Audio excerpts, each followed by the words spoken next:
Guess we'll have to. Still 6? Where are you? No, we didn't tell me that.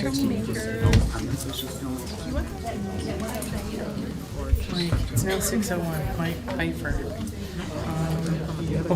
You don't want him to come. Gilner.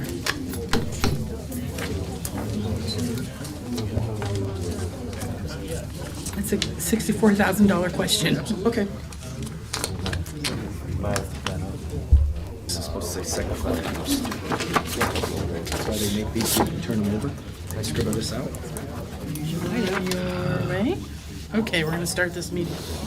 Okay? No, I asked. I'd like to call the meeting to order. If you'd please stand for the Pledge of Allegiance.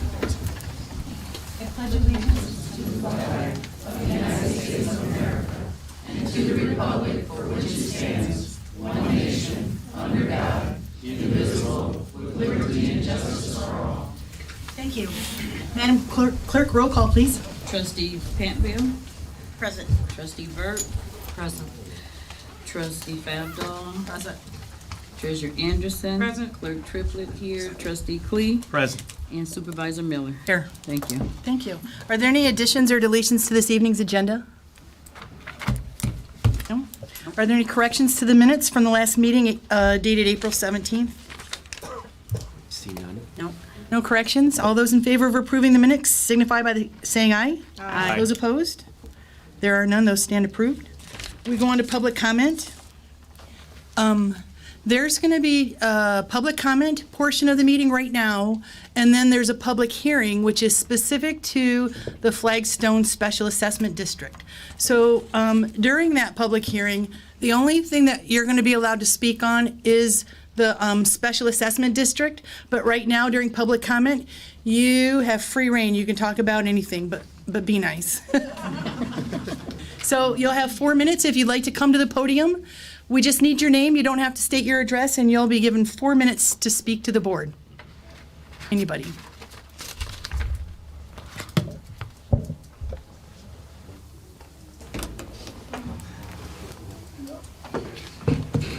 Neil Seward. I know we communicate back and forth through text, phone conversations and whatnot, but this is the first opportunity I've had to speak with all of you in the same room at the same time for a while, so I just wanted to give you some updates.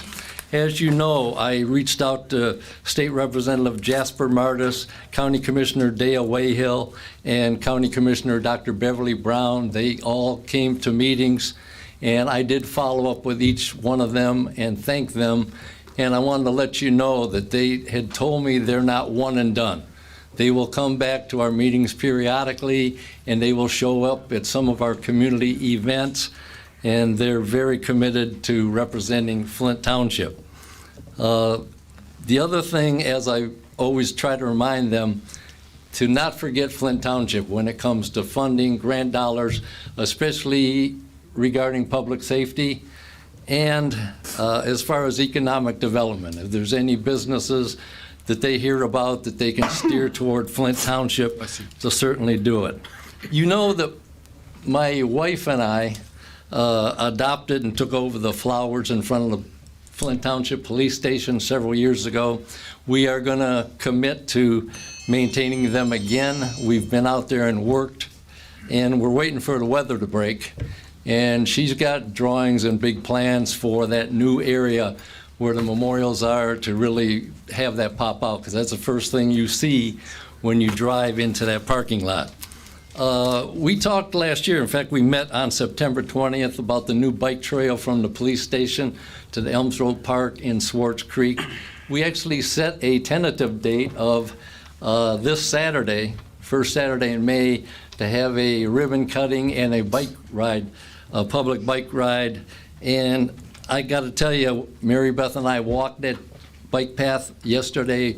We took some photos, and there's a number of safety items that need to be done. So I would like to recommend that we meet with Swartz Creek again and finalize the details and whether or not we want to do that organized bike ride and ribbon cutting. We've had some discussion about EMS response times and level of services. You talked about trying to put a meeting together in Flint Township to discuss those items, and Commissioner Ellen Ellenberg called me this morning, and that is a topic that is just coming to the top of the list with the commissioners. I mentioned that maybe we want to start out here in Flint Township because we're in a central hub here. Our response times really aren't that bad in respect to some of the outlying areas in the county. One of the commissioners reported last Wednesday that one of the people he represents in the northeast quadrant of the county had to wait almost an hour. Fortunately, that was a non-life-threatening event, but when you call 911 and request an ambulance, you've got to believe that it's on its way and you don't have to wait up to an hour. Public safety awareness signs. Many of you have seen at neighborhood entrances the signs that say nightly routine, close your garage, lock your vehicles, bring valuables inside, turn on outside lights. If you see them blown over in your travels, I'd like to ask you to fix them, set them back up straight. If not, text me the location and I'll go out there, because Mary Beth and I have been driving around, we've been placing them signs, and we're going to probably leave them at the neighborhood entrances for the remainder of May, and then I'll go around and pull the rest of them. Economic development meeting. You had one on March 29th. We've been talking about that for a long time. I appreciate you having that meeting. Unfortunately, Mary Beth and I were unable to attend because we were out of state celebrating our 50th wedding anniversary. As far as some items of the county commissioners meetings, we have 5 of 9 new county commissioners.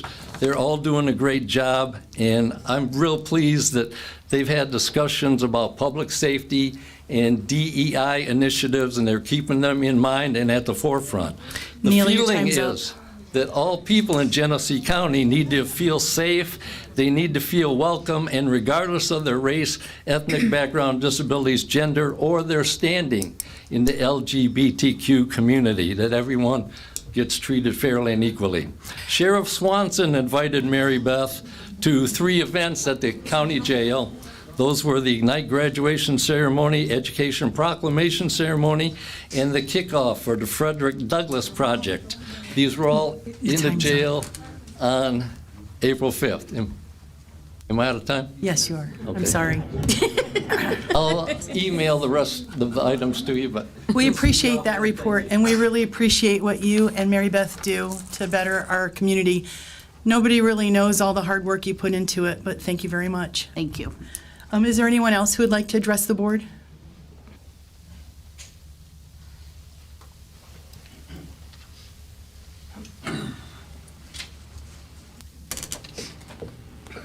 Kevin Stiff. I own the dive shop and I'm a resident in the county. Sorry about my voice.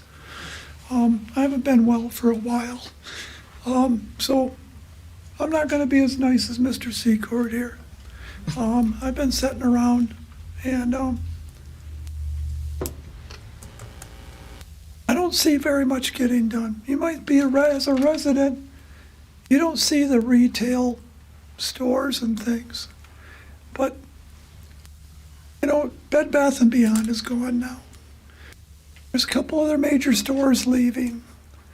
I travel through other places when I've been going to the doctors or I've been going places, and I see growth in Fenton, Davison, other places. I don't see any growth in Flint Township. In fact, looking on the computer, I see a decline in residency. I see a decline in retail. I'd see a decline in Flint Township. You know, and I get people that go, well, all we got to do is pray. Or I see, you know, when signs fall down, pick them up. Those things are all fine. But I don't see a lot of things going on here. The one thing I do see is taxes. My taxes were up $800 again this year. They were up $800 last year. So what happens in 10 years from now? $800 a year. That equates to $8,000. My building is a simple building.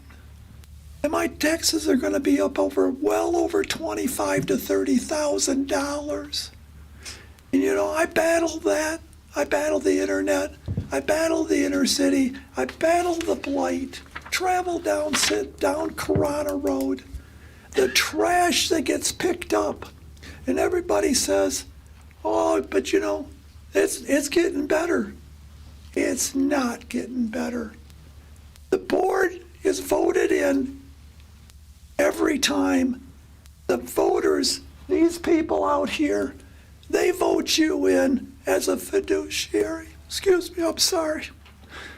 You're voted in as a fiduciary. Do you understand that term? Fiduciary means you're to do our bidding. Not today. So when you leave here, you get in your car and you take your paycheck and you go home. You're supposed to be looking out for our good. You're supposed to be looking ahead in the future. We have no growth. How are you supposed to pay for I think I looked at the last tape and Kevin Salter, our chief, said they had over 1,000 calls. What's that equate to from last year at this time? 800 calls?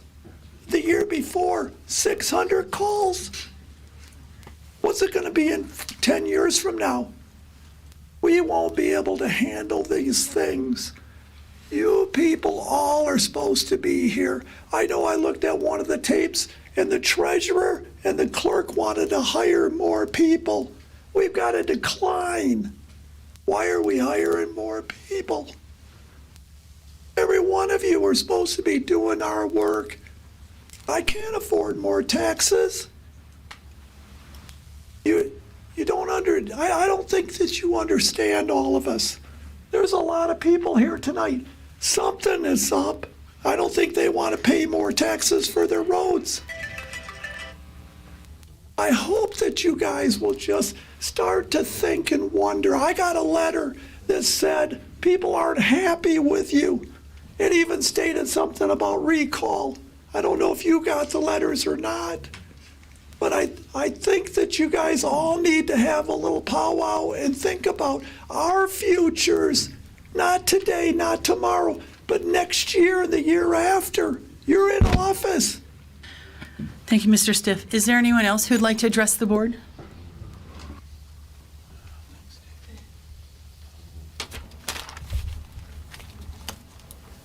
Right up here. Mike, there's a chair up here for you. Right in the middle.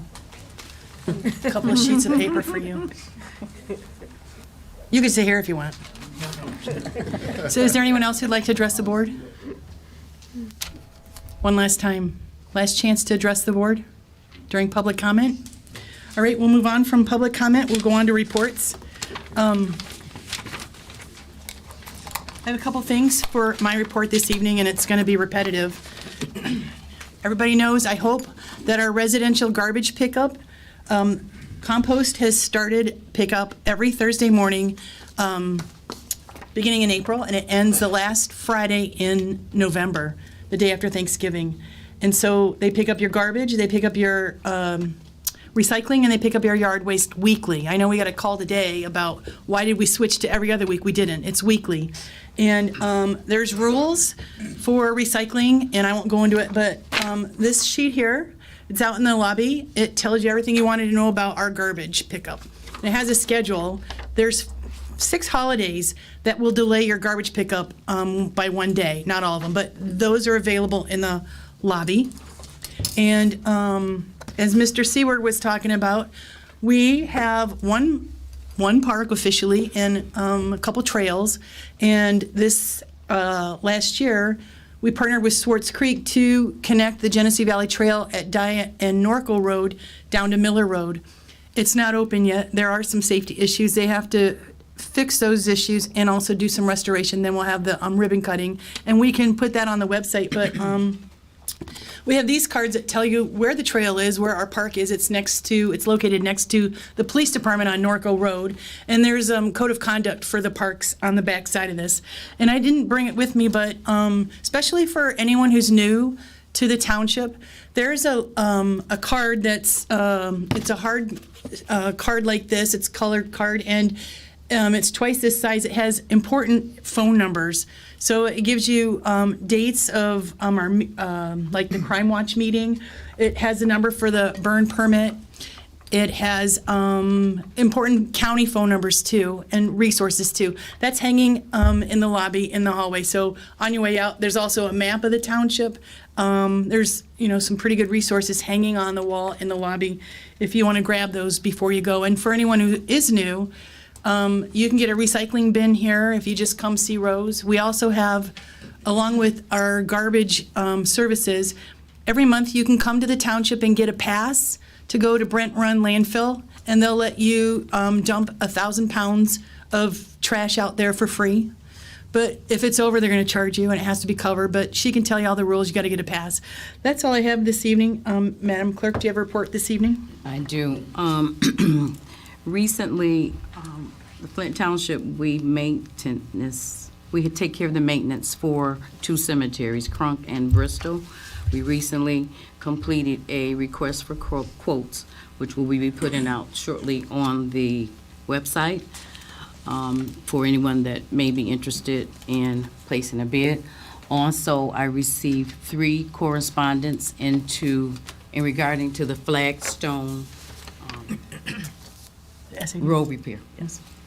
Okay, Okay. And I think everyone has a Has a copy copy. in front of them. great. Okay? Thank you. Thank you. Madam Treasurer, do you have a report this evening? No. Do we have trustee reports this evening? Anyone? No. I have one. Go ahead. This Saturday, May 6th, is our first community pickup for litter and trash, and we're going to be meeting at the old Genesee Valley Gold and Silver. There's a little bit of parking behind there, and that's where we're going to meet. It's from 10 to 12. It's on Linden Road, right next door to Yes. Red Wing Shoe Store, right? All righty. Hello, if she's done. Carol, anything? No, not tonight. Go ahead. Okay. Just normally on Wednesdays, first of the month, we have a ZBA meeting this month. It's been canceled. There isn't anything to meet in that respect. We had, as we mentioned, we had one, Tracy talked about it last month and took care of that. But other than that, I think we just need to, all of us need to be on our best observation when we are out and about, because you hear it in the education world, and I'll say it 100 times, if you see something, say something. And Mr. Seward made a good point. If we see it, hey, let's try to do something about it, and the best way we can, and that's to talk to each other, and to talk to anybody in this room, whether it be anybody across the back with all of you folks or any of us up here. Just let's all talk together. Kev, you're right. We need to do some things, and we need to keep at it, like you and I have had conversations about. We need to keep moving hard. And I know this isn't a conversation between myself or any of us and you folks. This is just a report. This is me talking as you. If you've never been here before, you know I do. You don't know I like to talk. Yeah, we need to talk. We need to communicate. Thank you. Thank you. We'll move on to staff reports. Ms. Tucker, do you have a report? I have just a couple of things. I received a email from Genesee County Road Commission that they will be doing pavement treatments on Miller Road from Dye to Linden, May 2nd and 3rd, so they'll have some temporary lane closures, so I just wanted to mention that. Also, we had the I-69 International Trade Corridor participated in the DC fly-in this past month, and we went down and met with several lawmakers and the U.S. Department of Transportation. It's basically a coalition of representatives from the 8 states that I-69 runs through. We meet down there to try to get the members of the House and Senate to caucus to help get I-69 completed. One of the people I met with while I was down there was Senator Peters. We had several discussions about I-69, but I also brought up our grant that we had written to them, or our request for dollars from them. Last Friday, I believe it was, I received a call from Q at his office letting me know that we made it through the first round. So we'll find out once their budget measures move forward. Also, MEDC has started their RAP 2.0, which is a revitalization and placemaking grant. So I was working with them today because there were some issues with their application. We're gonna look at maybe some items at the park that we can update now that we're part of the trail system. It goes past us, and maybe we can get some more dollars for that. Also, DNR has their Sparks grant out right now, so I'll be discussing with the personnel committee if there's anything they want me to look at on that, so. And then just one more thing, Hand of Hope Boutique opens tomorrow at 11 a.m. They have their grand opening. That is in the center where Harbor Freight is and Riverfront Optical. They'll have some specials going on, but if you want to be there for the ribbon cutting, everybody's invited. So 11 a.m. tomorrow. Thanks for the update on the road commission road projects. I just want to mention that we try our best to post on our website anything we get from the road commission. We also have a link that goes to the Genesee County Road Commission website. And if you want to know anything about any project going on in the county, you can find that on their website, gcrc.org. Thank you, Tracy. Chief Salter? Yes, ma'am, thank you. Since our last board meeting, we responded to over 1,300 calls, which is about a 98 per day average, which is down about 4 from 2 weeks ago. And included in the numbers is 216 traffic stops, 83 business checks, and 52 residence checks. April 22nd, we had the Clean Streets, Safe Streets event held at the Senior Citizen Center. So thank you to everybody that attended and helped out with that. I'll try to make this fast. We had a serious motorcycle versus car accident last week. Just a reminder, look twice, save a life. There's a lot of motorcycles out and about now, so make sure you look before you start turning.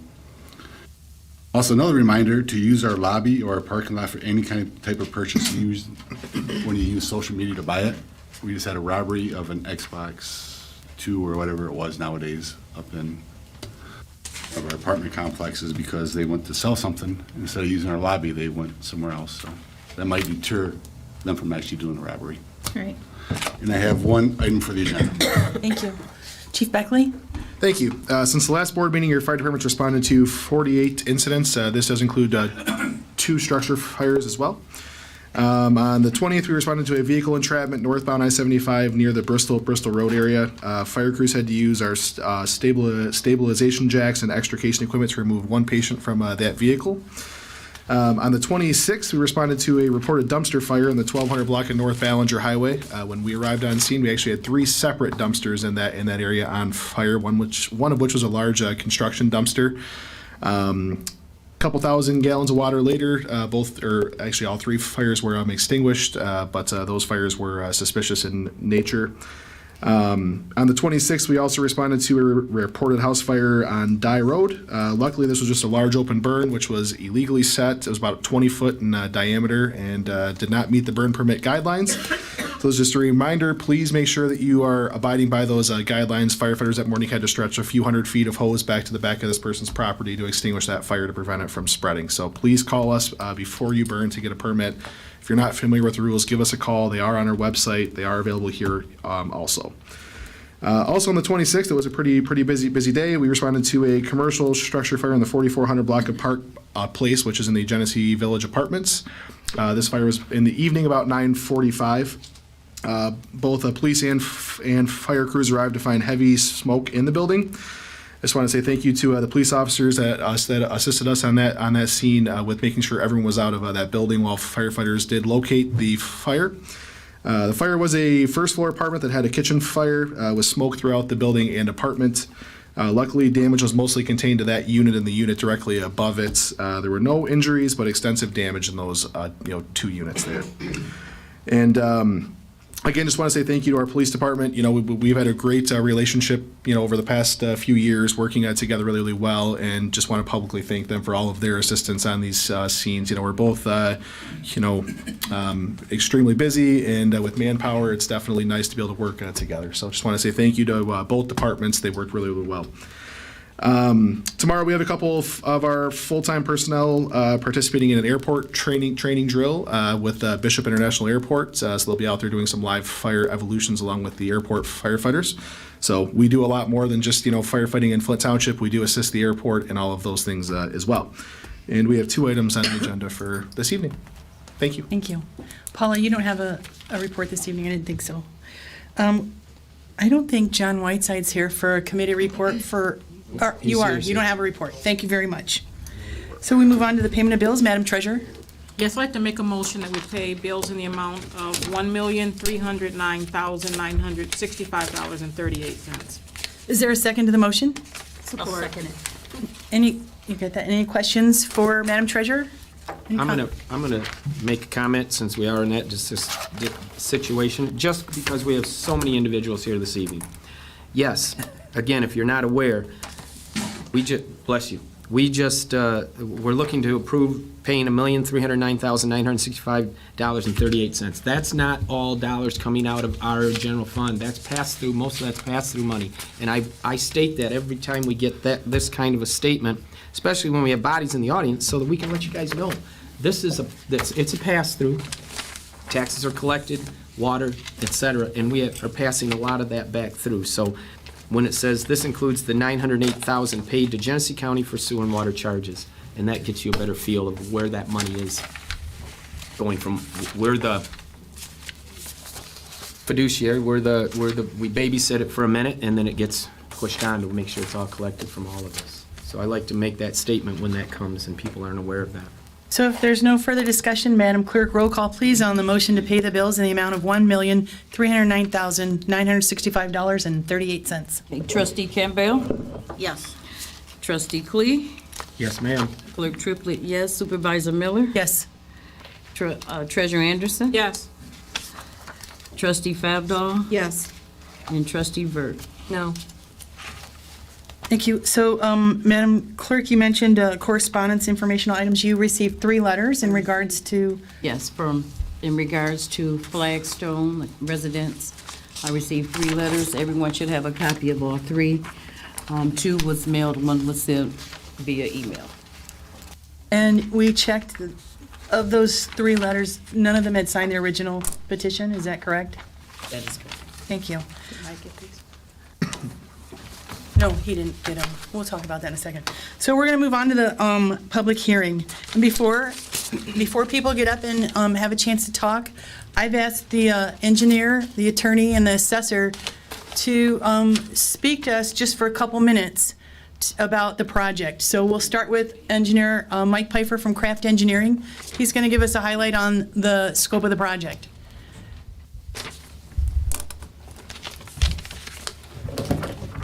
Good evening, members of the board and audience.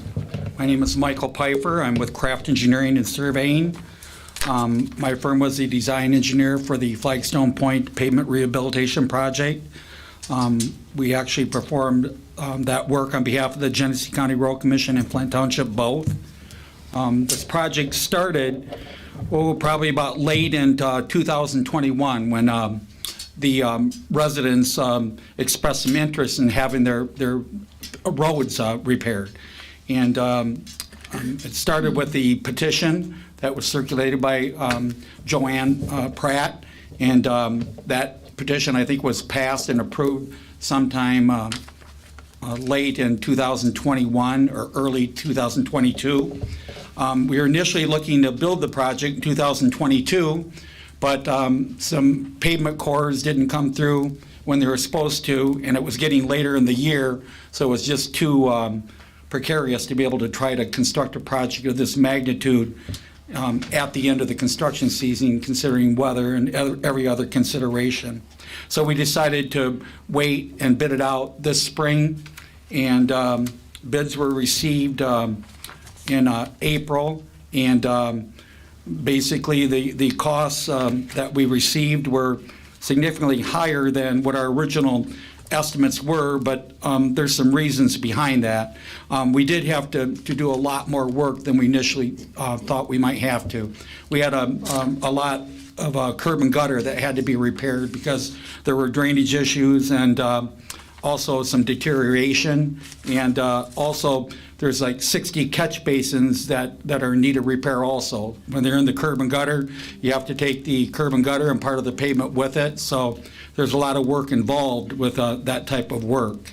So basically, the summary of the project is the curb and gutter repair that I just mentioned, and also when the curb and gutter repair is adjacent to a driveway, the driveway would be part of that repair. There's the catch basin repair I mentioned, and also, again, when the catch basins are in the driveway, you also have to deal with the driveway and the curb and gutter both.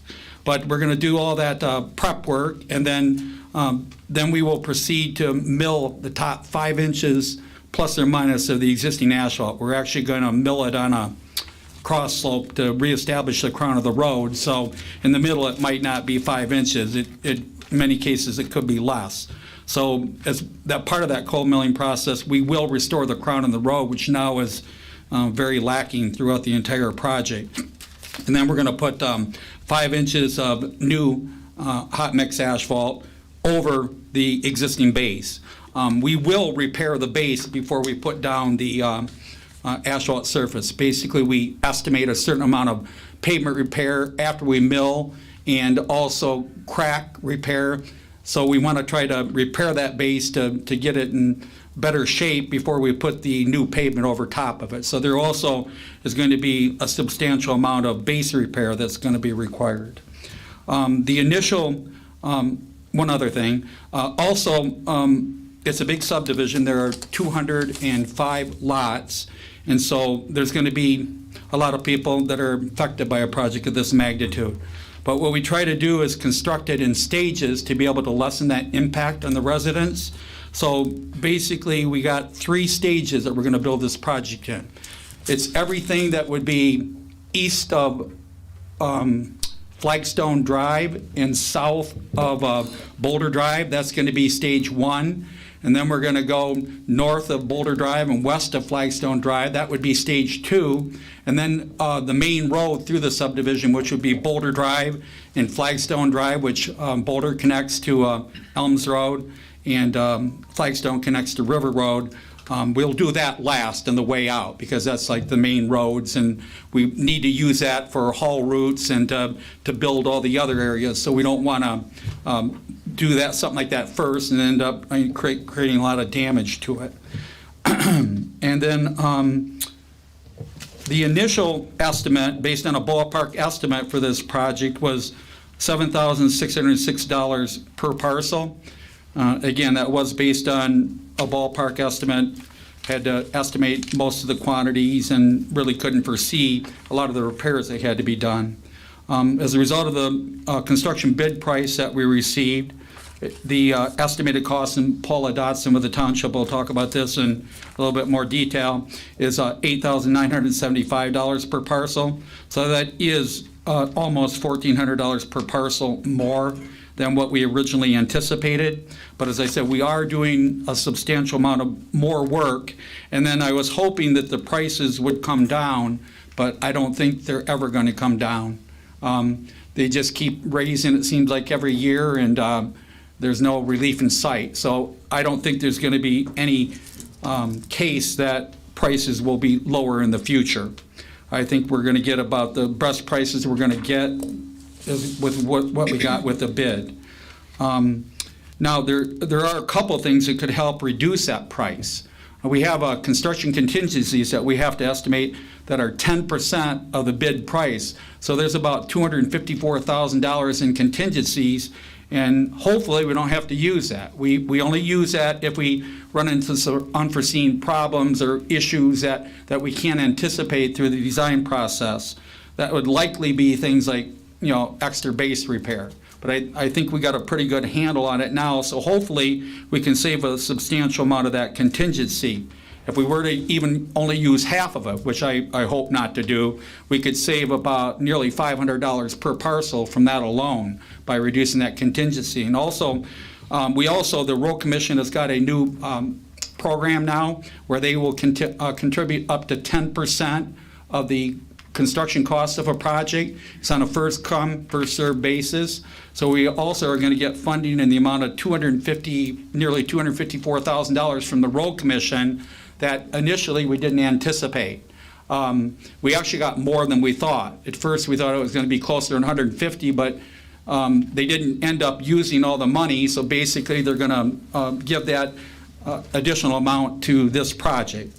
So that is a substantial contribution from the Road Commission. And then, of course, Flint Township is going to contribute 25% of the estimated construction cost of the project. So the residents are left paying, and also engineering is at the total cost of the Road Commission. The residents or the township doesn't pay anything for the design engineering or the construction engineering.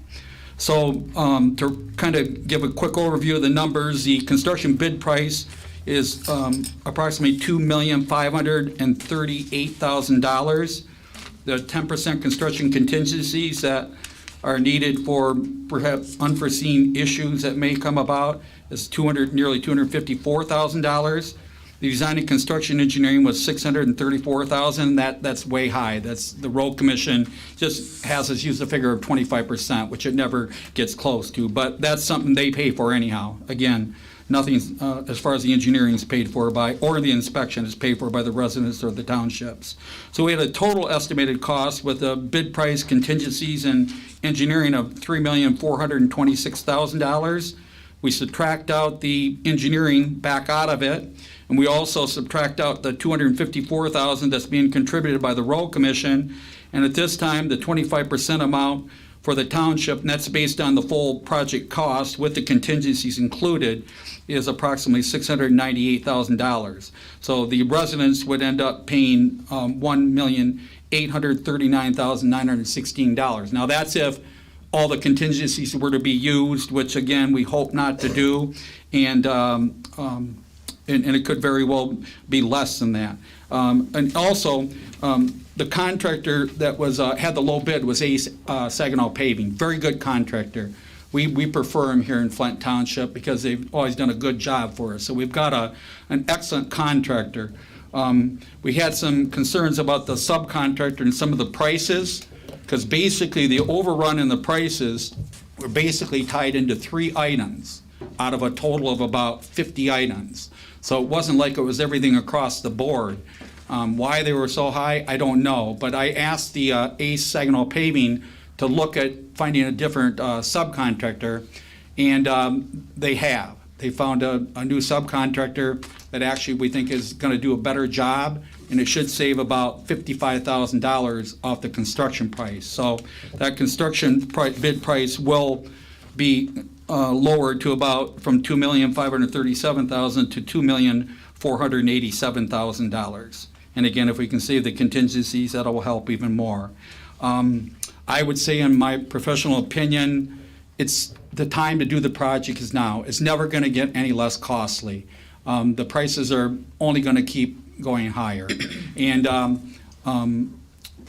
as far as the amount to the residents, you know, I know it's a lot of money, $89.75, which is the final assessment. Again, hopefully we can lower that. That would be an absolute maximum, by the way. But you have the opportunity to either pay that all up front in one payment without any finance costs, or it can be paid over the course of either a 10 or a 12-year payback based on money that's borrowed. I'm not sure what exactly the years are going to be. That's something we need to talk about and discuss. There was one other thing that I wanted to mention, and I've kind of lost track of it here. Just bear with me just 1 second here. Well, the schedule, certainly. Okay, the project was set up with a schedule that the construction would start no earlier than May 8th of 2023 and had to be completed by no later than September 29th of 2023.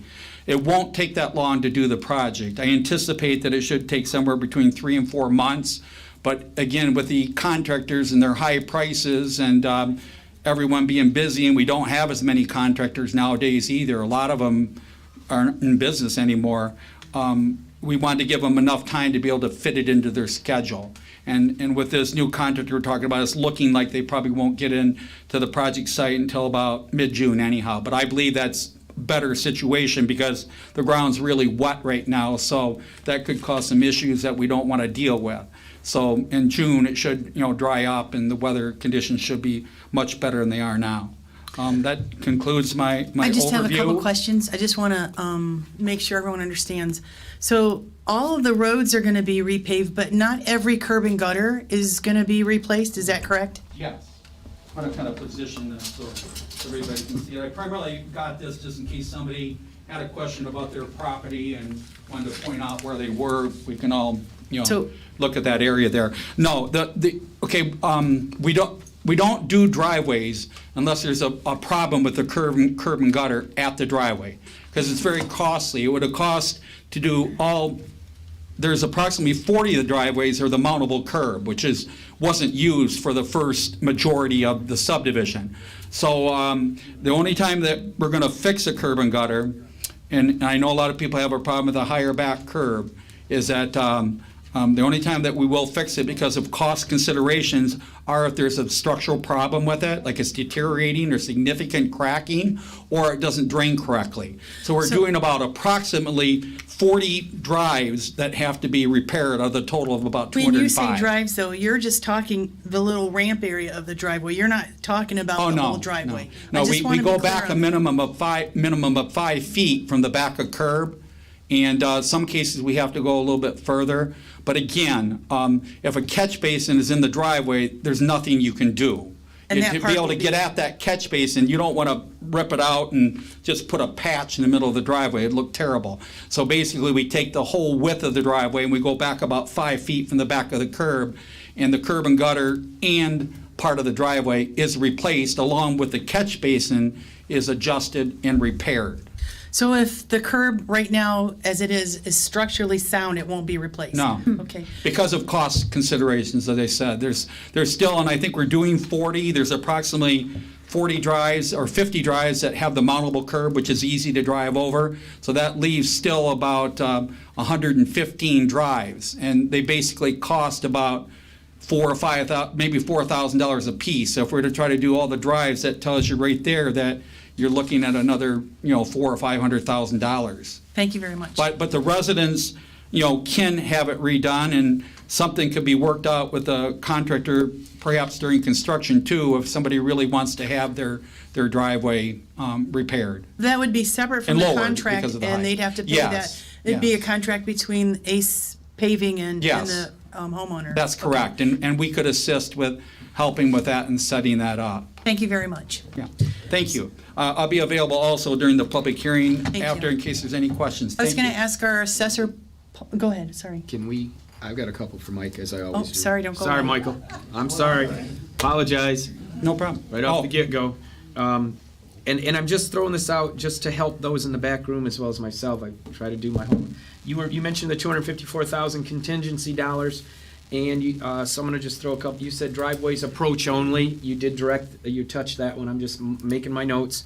So it'd be the approach only, getting in, clearing Correct. that up. However, question. Throwing it and I know your history goes way back, because not because of your age, but because of your work in the business. Probably both. Right. I have here, statistics. Do you have anything that we could say that this $254,000, and I divided it by 205, and it does bring the numbers down a little bit, but is there anything to your mind, we talk about that contingency, it's there just in case. We buy insurance because we're not paying for it on purpose, we're paying for it not to happen. Your histories and something like this project, and you're embedded in it, you're very well in tune to it. Right. Thoughts on that 254,000? Just within the last few years, we actually did 10 commercial roads for Flint Township, and it was a success. It went very well. And out of 9 of the 10, we literally maybe went no more than 2 or 3% at most over the bid price, and on several of them, we didn't even go over the bid price. So that has a lot to do with how well the plans are engineered, how well that you covered, all the issues that you have to deal with out there. And I believe that we've got everything that we can see. The only concern is when you cold mill that top 5 inches of asphalt off, what you're left with. And I'd just like to make I know I'm past my time, but I'll make one other quick comment that's on my mind. So hopefully it holds up and it's solid. As I said, I still got a substantial amount of repair items in there to fix it, because I know some of it's gonna have to be repaired, okay? But the roads are in very bad shape, in my opinion. And it's not really the fault of the residents, or maybe even the time that they've existed. The process for building a subdivision is that a contractor builds the subdivision, and back when this was built, the road commission didn't have full-time inspections. So many cases, we don't even know how well it was built, okay? So that's why we have to have a contingency in case we run into something like that. But if everything goes according to the way we think it will go, we shouldn't have to use very much of it. But I don't want to tell people that we won't, but I think the chances are that we shouldn't have to use a substantial amount of it. But that will all depend on when we peel off that asphalt and we have a look underneath and see what's there, what kind of shape it's in. Sometimes it falls apart, you have to take it out, you have to go down into the subgrade, you have to undercut the subgrade and fill it in with a stone. So hopefully we don't get a substantial amount of that. I hope that I've got it covered with what I've estimated now, but we won't know the answer to that until we go to construction. But as far as everything that I can evaluate, that I can see that's on the surface, I've basically covered every corner that there is, I believe. So I'm optimistic that hopefully we don't have to use much of it. You said, 205 lots total are being assessed, correct? Yes. So at the 254, let's say we were able to use all of it but the 200,000.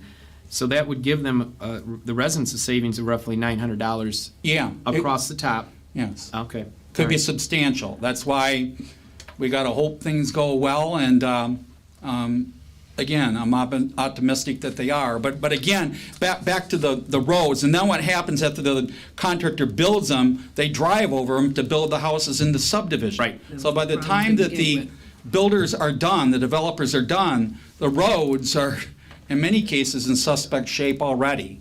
So, and plus that road was a brand new subdivision, so it was built on virgin ground, which is another issue too, because you can never get full compaction, like it would be if you were driving over it for 20 years, So when you have a new built road like that, you always have some potential issues with that too at some time in the future. But again, we've just got 2 areas that we think we've got to remove entirely. There's about 110-foot stretch on Stonebrook Lane, and then also on the west side of the boulevard of coming up of Flagstone Drive south of River Road. We're going to have to pull out the west side of that. Something happened there that goes all the way down. And another thing we did that run into a little bit of extra money too is that we've got a kind of a significant entrance into the subdivision from Ellis Road. There's actually about 100-foot taper and about 110-foot tangent that you use to kind of get off that road so you can turn into the subdivision and not slow down the traffic or have them running into your rear end. So we're also going to reconstruct that, and I didn't initially anticipate that, but there's a drop-off of about 2 inches now, and it would be an incomplete job without it. So That on River Road or Boulder? no, that's on Elms Road. Now, the Elms Road. tapers on River Road, they're much shorter, okay? They just go 40, 50 feet from the curb, and so it's not as substantial. But we're also going to fix the entryway on Flagstone at River also. Thank you. Are there any other Thanks, Mike. questions for Sure. Mike? This way? No? This way? No? We're just, in case something pops up, my head's still. Thank you very much. I know you'll get me, Tom. I'm ready. Paula, I was going to have you speak to the creation of the assessment role. But before you do that, I just want to say that the Road Commission just came up with a policy to give 10% to on a first come, first served basis for SADs. That just started this year in 2023. So initially, we weren't going to get that because this was supposed to be a last year's project, but it got postponed officially. We had to press for that, but that's going to be, it's almost 200, it is 250,000. So that's a good thing for this project. Go ahead, Paula. Okay, my office was charged with creating the special assessment role after the petition was received and the township board decided to move forward. We verify all the ownership changes, verify the frontages, the square footage on the lots, a lot of different ways in order to determine how we're gonna spread that, the estimated cost. So I looked at all that and we determined that we would spread that equally, which means that each parcel is getting the same benefit. The estimate that was given, the $8,975.20, is, like Mr. Pfeiffer said, worst case scenario. If those costs come back less, by statute, we're mandated anything over 5% we have to refund, and then all those final costs are reported to the board. We verified there were 22 parcels that sold after that initial petition was circulated. 5 of those had originally signed, so even removing those signatures, the petition still meets the statute of being over 50%. Thank you. And I have Attorney Gilner here to address the process and the statute. Good evening, everyone. So special assessment is a financing tool. It's all set by Michigan law. This particular law is Public Act 188 of 1954. In some respects, it is very specific about what you can and can't do, and in other respects, it is not specific and leaves much to the discretion of the board. But as I said, it is essentially a way of financing certain projects. It identifies those projects that can be financed by special assessment, and the improvements of public or private roads is one of those projects. I would simply comment with respect to Ms. Dotson. All the Township Board has decided to do right now is to tentatively move forward with this project. A petition was submitted, and what a petition does is it essentially forces you to at least take up the issue, to entertain the idea of moving forward with the project and financing it through the creation of a special assessment district. And the district in this case would be whatever it is that you decide it to be, but it is supposed to be those properties that are specially benefited by whatever the improvement is. In some cases, it can be township-wide, if you're looking to finance fire and police, for example. But typically roads, you're looking at those properties that are going to be using that road more often than others. And the test of any special assessment is whether the amount assessed is reasonably proportional to the parcel's increase in market value. So it doesn't have to be on a dollar for dollar basis, but has to be reasonably, rationally proportional. Beyond that, I'm here to answer any specific questions you may have.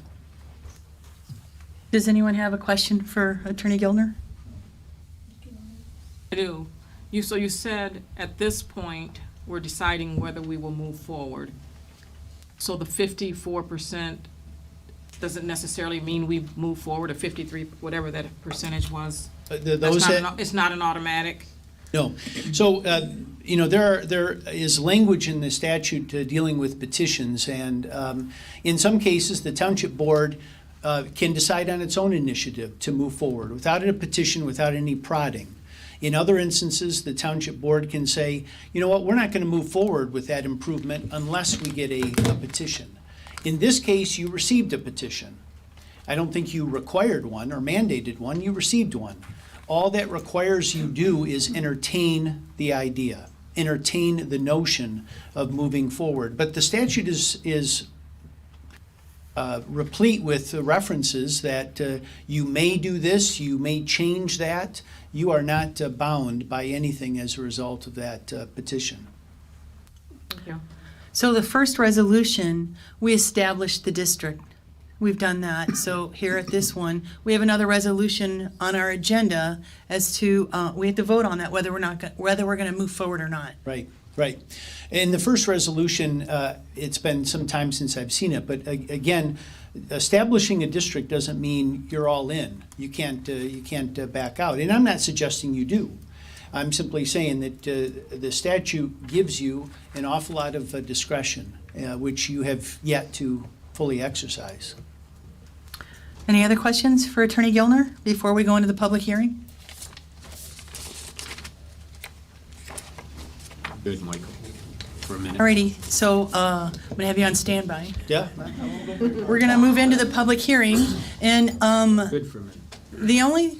the only discussion, only topic during the public hearing is the Flagstone special assessment. So anybody who would like to address the board on this issue during this public hearing, you'll be given 4 minutes to address the board. We need your name and your address, so make sure we have that, please. And it's anybody who wants to speak. It's a, come up and address the board. One at a time. Yeah. Questions. One is for the engineer. Can you give us your name? Yes, I'm sorry. And address? Suetta Freeman, 6452 Marble Lane in Flagstone. I have a question for the engineer.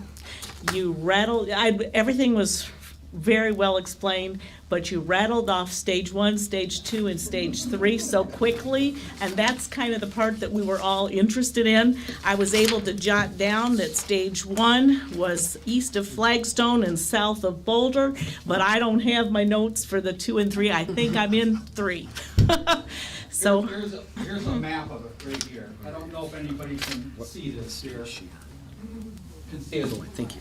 I was trying to. Well,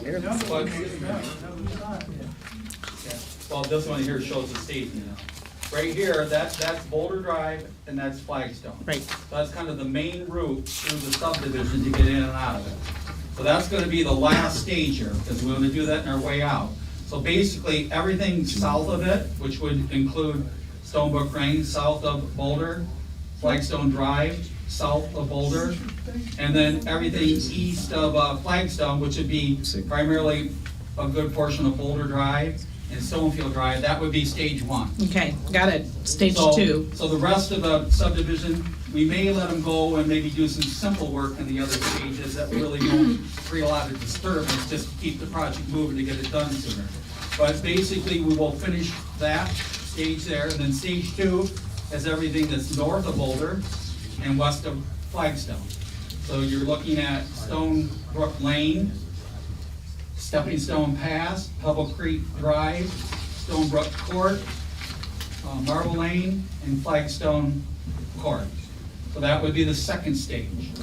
And then after those 2 stages done, as I say, we're left with Flagstone Drive to Boulder, and then Boulder west to Elms, which will be the third stage. Okay, thank you. Second question involved the assessment, and the comment was made about doing it equally, but you said, we heard, I don't know if it's accurate or not, that it was, and I know there was some discussion about this before, about whether or not it would be each owner or frontage or parcel or whatever, but you said in your report, each parcel, which is different than equal for each owner. So which is it? Per parcel? Because some people who, if they have 2 lots, they technically probably have 2 parcels. So is it equal per owner that we're discussing, or equal per parcel? Equal per parcel. Okay, so somebody who has 2 lots is going to end up paying additional rent? Okay, all right, that's all I wanted to clarify, thank you. Thank you. Anyone else who wants to speak? You're more than welcome to come up. While you're coming up, I'm gonna ask Mike Piper, when they're doing the construction, I wanna make sure everyone knows that they'll have access to get into their driveway, or no? Yes. There may be some short periods of time where you'll be inconvenienced, but we have to keep traffic into and out of all driveways. And if we have to take it out, we'll use some maintenance gravel, what we call it, to kind of give you a means to get in and out of your driveway. So yes, we have to keep, and also we have to keep the entire subdivision open to all emergency services such as police, fire, ambulances, things like that too. Thank you. My name is Christy Bayshaw, 6500 Stonebrook Lane. Did you, wait a second, can you repeat that, please? Christy Bayshaw, 6500 Stonebrook Lane. Hold on. Thank you. Gotcha. Thank I want to go back to, I'm confused over the parcel. The last public meeting we had, we were told it was going to go by frontage. Harry told me 2 weeks ago it was going by frontage. Now we're all paying $8,900. Why is it decided that way? I mean, why wouldn't we just be paying by frontage for our land? There's no specific way in the statute to spread that. So we have to analyze all the different ways and make a determination on how we're gonna spread that. Frontage isn't fair. If you're on a corner lot and you have frontage on both streets, you may not necessarily get double the benefit, even though you may have double the frontage. So we do look at it by frontage, we look at it by square footage, by individual sites. We're looking at that entire project and we break it down several different ways. And then we make a determination in my office of what is the most equitable way to spread that. And since all of those parcels will have the same benefit, we decided that we would split that among all the 205 parcels. So whatever the final cost is, it will be divided by each of the 205 parcels in the district. Okay, let me throw something out there. I live on the pond. I pay a lot of money for pond dues. Everybody's runoff is feeding our pond for the algae. Why aren't they paying pond dues? I have nothing to do with pond dues. Well, I'm just saying, if we're all paying for frontage for this, You're gonna be going in and out of that subdivision every time, you enter and leave your property. So you're all gonna get benefit on those roads. I don't know that everybody gets a benefit of your pond. well, I get the benefit of everybody's runoff into the pond that I have to pay exorbitant pond fees. So, I mean, if I'm paying for other people's frontage, that doesn't make sense. I should be paying for my yard just like I pay for my pond, my yard on the pond. I'm not asking anybody else to pay extra for the pond, but I'm asked to pay extra for their yard. I believe it was set up that way in the deed restrictions for the subdivision. So basically, that's law. That's the way that the developer set it up. To change that would take, I think, 30% of the residents to be able to sign off on it and do it in another way. You're talking Sure, about the, it's by deed restriction. you're talking about paying for the maintenance of the Pond, yeah. pond, which is, I hear what you're saying, but it really doesn't have I understand that, and we moved there knowing that we were going to be living on the pond, but I'm just saying, the last public meeting we had here, it was going by your frontage. I sat right here. Harry told me 2 weeks ago it was going by frontage. That's correct, but as Paula said, we honestly thought it was more fair to everybody if it were equally, because basically everybody is getting the same benefit. Somebody that has frontage on 2 roads, it's not like they're getting twice the benefit. They can't build on both frontages. So I think that per lot is the way to go personally. How is it typically done? Well, as you say, there's various ways to do it. It all depends on the type of project, but a project like this, where everybody's getting an equal benefit, I believe is typically done per parcel. Okay, and my question for the attorney, the petition. I worked on a petition for a family member as a notary years ago, and I brought this up at the last meeting, and it wasn't really clear. The person that went around to get all the signatures had to have every signature, and this was in Michigan, had to have every signature notarized. These signatures were not notarized. These signatures, when she got the signatures, there was no money or anything. It was just, hey, let's get some new roads. I question the signatures. And I'm not saying I don't want new roads, it's just the way it's coming out. So to answer your question, there's different law. For example, Michigan election law has all sorts of requirements about petitions. We're all used to seeing those with requirements that are not present in this particular statute. This statute doesn't say anything more than petition. Okay, so the signatures don't have to be verified It doesn't have to be verified. as we're writing them by another party. I know they were verified by, you guys said you went by the deeds. No. And in this case, as I indicated, a petition really doesn't have any binding effect anyway. It's, in this case, it brings the issue to the board's attention. It requires that they at least entertain it. But in that reason, I think it's different than maybe some other petitions you may have seen. Okay, that's what I have. Thank you. Anybody else?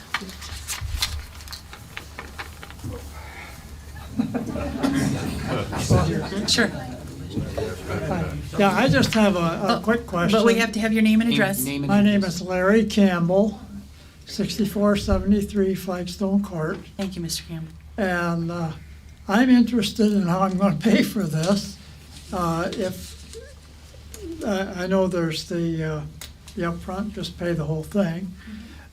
Are we going to get a breakdown sheet showing other options?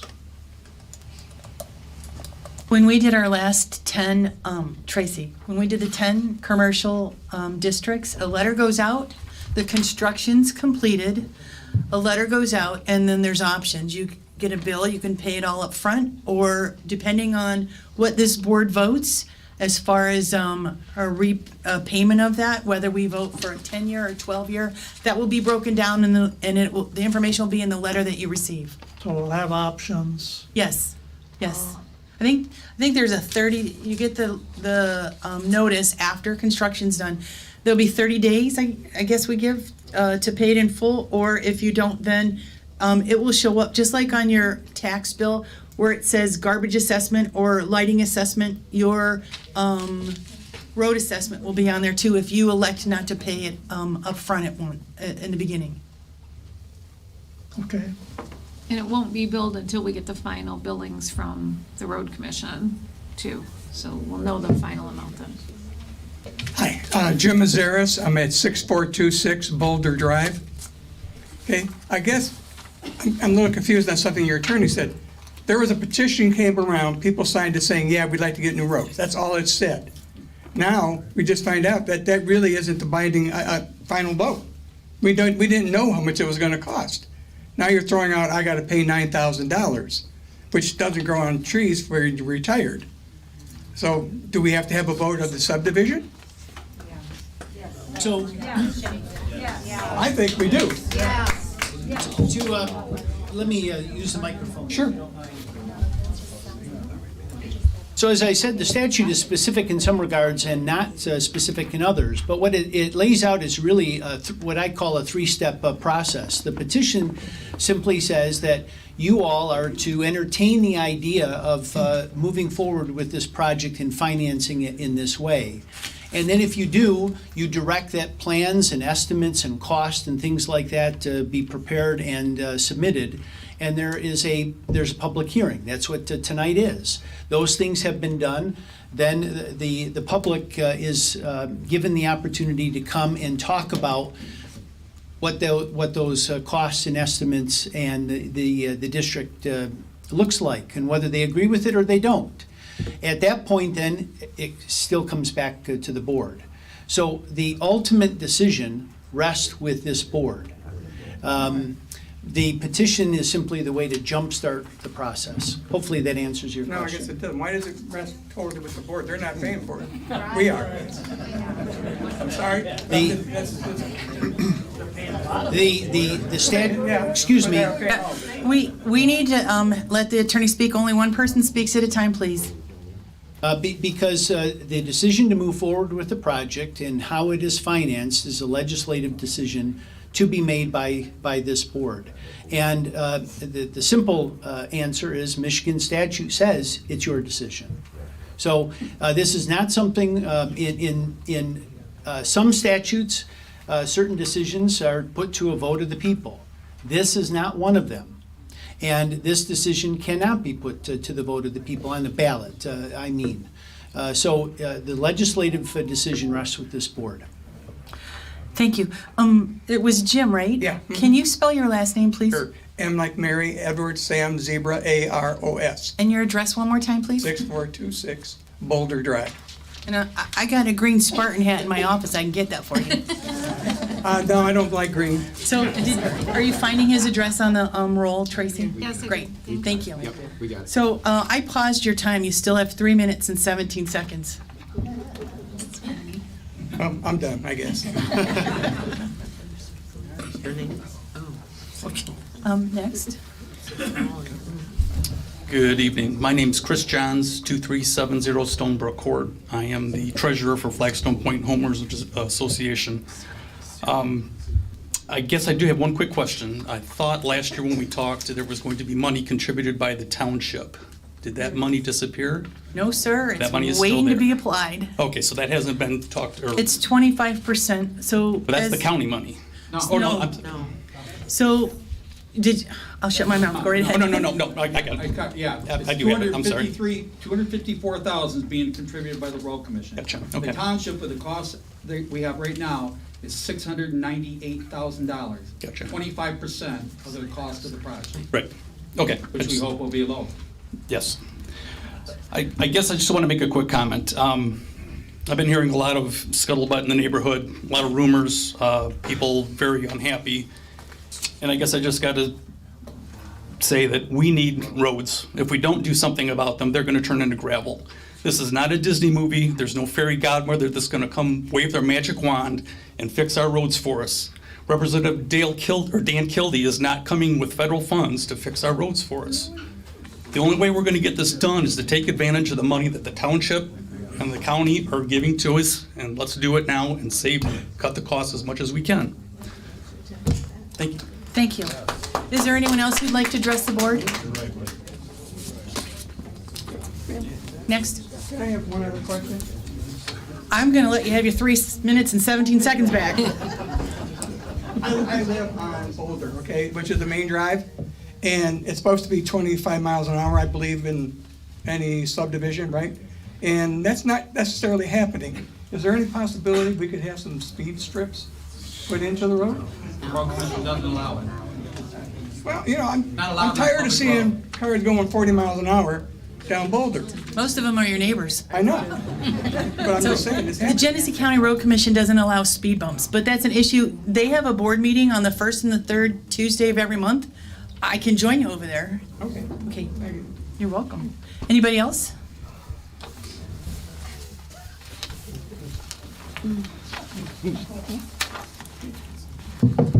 Harry Blecker is my name, 6439 Boulder.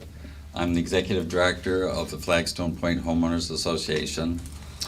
And I did not say 2 weeks ago we would pay by frontage foot. I told anybody who called me that it was going to be on an equal basis, so 205. Just to let people know, I've recently spent $13,000 on a new roof.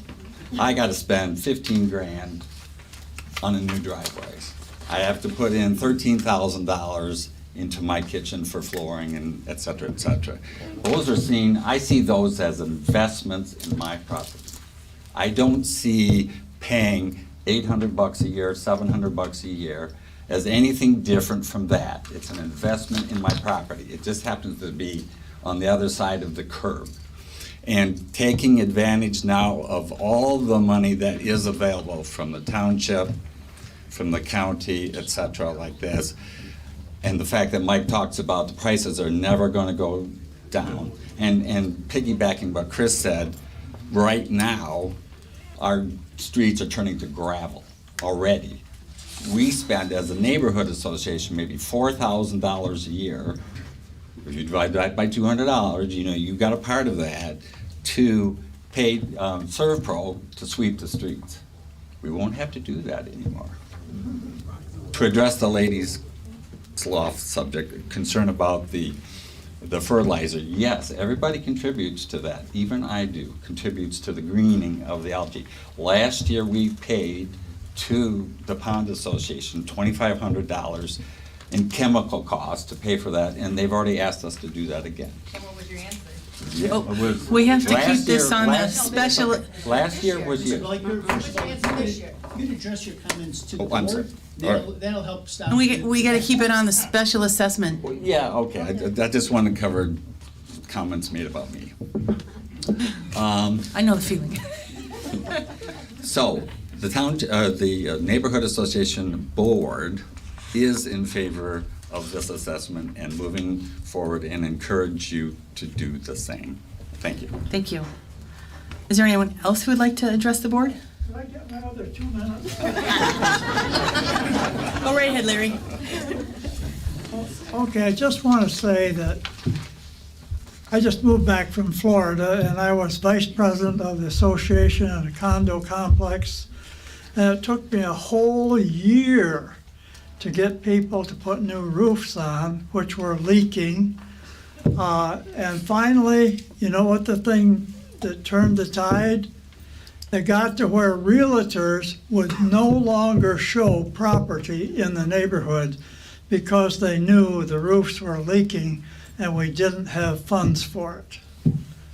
Then they finally coughed up the money, and that was $18,000 a piece. So you're saying you're in favor of this, Oh, yeah. Larry? Yes.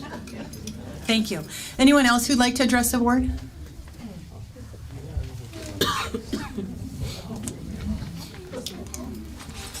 Hi, Deborah Morgan, 2361 Stonefield Drive. Michael, you and I have had conversations. I've had water sitting in front of my home since the day we moved in.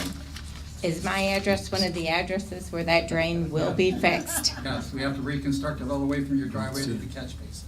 Perfect. Thank you. Field Drive. Hold on. I didn't find it. Okay. Good afternoon. Hold on. Please.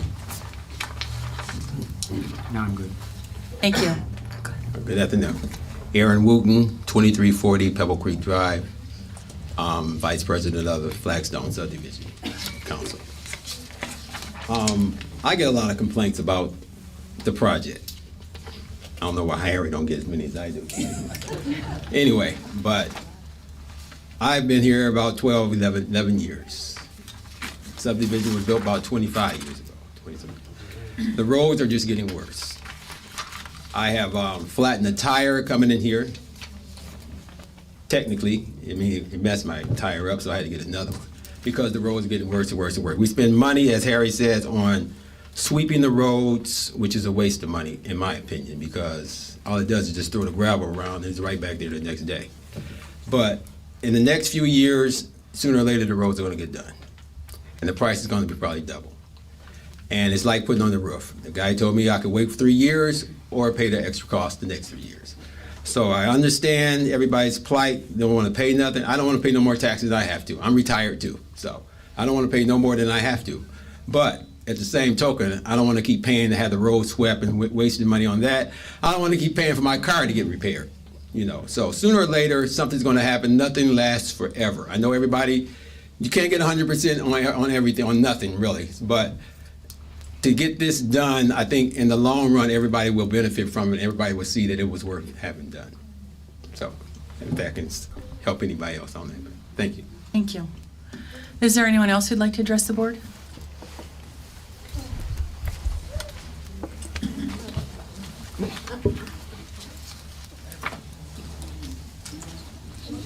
My name is Charles Dawes. I live at 2262 Granite Avenue there. Granite? You said Granite. He's Yeah, looking it's up back your- in the wooded area. They have the assessment roll. They're looking up everybody's name and address to make sure you're in the neighborhood. Where it's at. Honey Collins? Pardon me? Yeah. What's the name? I have one neighbor, Lonnie Collins. What's that address again? We're the only two houses on that particular. Your neighbor's Lonnie.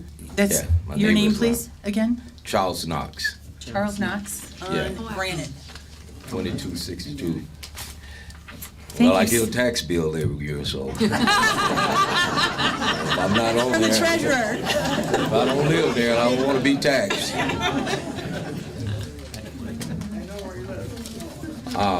My question for Mr. Fife, he said there were 40, if I'm not mistaken, you said there were 40 residents that would, there were damaged curbs. I just want to know where our curbs in our street was considered, because I'm right in front of my driveway, not a few years afterward, the curb cracked severely and is both severely damaged there. I just want to make sure that. What's your address again? 2262 Granite. 2262. As you can plain, it's visible, so you can, it's Well, twice by. first of all, let me tell you how I went about it, okay? I've reviewed them on site probably 6, 7 times. I've also reviewed them on Street View from Google. So I've looked at them thoroughly. Some I couldn't do, even though they had a crack or 2 in it, okay, because I had to cut it off somewhere, okay? So basically, I dealt with the ones that were bad. Well, okay? mine's got. Or they had a catch basin in it, as I said before, or it didn't drain, okay? It's not only always the physical appearance of it, sometimes it doesn't drain right, okay? Or it's at the wrong elevation. So Right. there were Well, quite a few Well, ours doesn't. Just, considerations that went into it, but let me see exactly where you are here on my plans.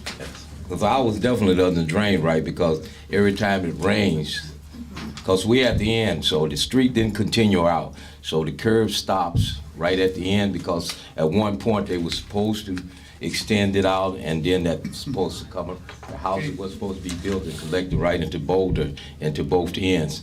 So that never happened. I guess everything, developer stopped building back Yeah, in there. obviously the land's still So- there, but yeah, they haven't developed it yet. so when but- it- But they had some lots that were available up there on Boulder Drive, so those are gone now, so who knows? They could. There's a master plan that shows development to the south. Whether or not it's gonna happen, I don't know. But what is your address again, Mr. Knox? 2262 Granite. See, when it rains, it just become a little river right at the end of our, in Okay, that no, area there. what the problem is there is it's not draining away from the south end of the road. So we've actually got to re-ditch from the south end of that road, Stonebrook, the dead end of Stonebrook, and the dead end of Limestone. The water can't get away because all the dirt's piled up there. So we actually have to do some drainage improvements there to get the water to flow. I didn't see any significant structural damage with your curb and gutter. Well, you come by there, I can show it out, because I will look at it. it's got pieces mixing out of it. I will look at it All right. again. Maybe it was underneath all the dirt that's there and I couldn't No, see it. mine's right in the middle of my driveway. It's not no dirt there. It's visible. It's just know, cracked up. I just and- can't specifically recall it. We do have some contingencies that if we have to do. You said you'll some- take a look? Pardon me? You'll take a look? Yeah, oh yeah. Thank you very I'll much. look at it, but we do have some contingencies that if it turns out when construction comes, that things have changed since we did the plans or bid it, and there is some significantly wrong, we do have some additional driveways set up that we can do if need be. But it's a very subjective matter. It really is. You just have to try to make your best decision possible. And I've looked at them so many times that I think got them all pretty well mapped up in my mind forever. But anyhow, I will look at it, Mr. All right, I just want to make sure it was on the record. Thank you. Hi. Hi there. My name's Sue Johns, 2370 Stonebrook Court.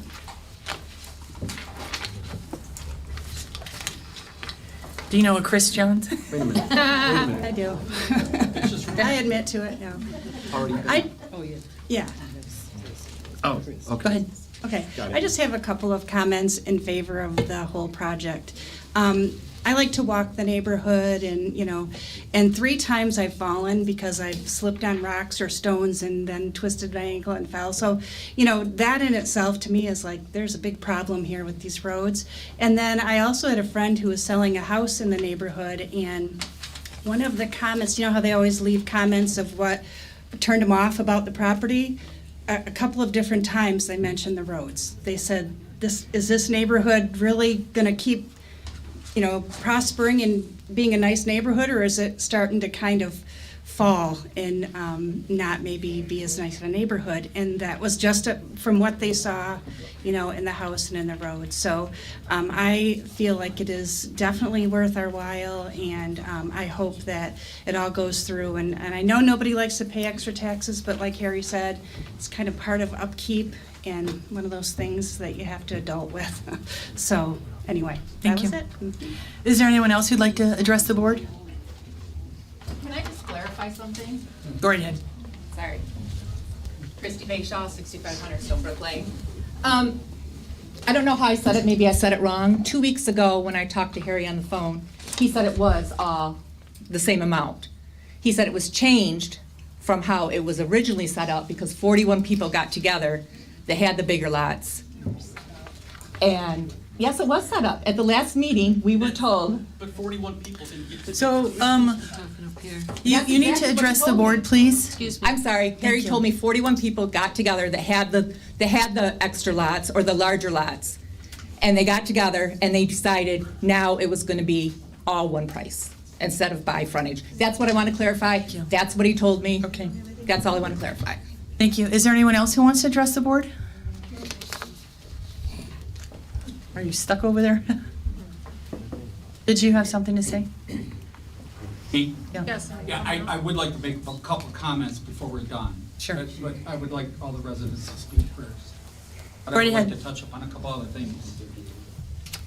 Luke Bowman, 2375 Stepping Stone Pass.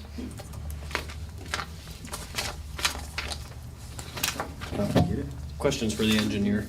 Is there a master list of the catch basins that are to be replaced so far and maybe the curbs that we're planning to be redone so far? Just On the some, construction plan.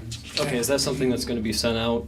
Just Yeah, they come to the township for anyone to review that, correct? Yeah, you can look at the construction plans. They're actually at the road commission because of the ones that actually bid the project out.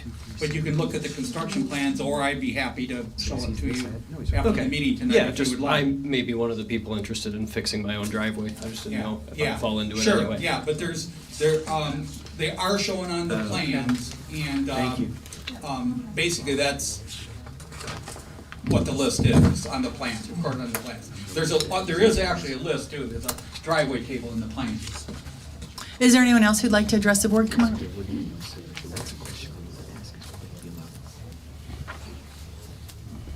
Hi, Sheila Desatel, 6496 Stonebrook Lane. One second. Got it? Did you get her name? Will you say your name again? Desital? Desitel. Okay, got it, yep. Thank you. Thank you.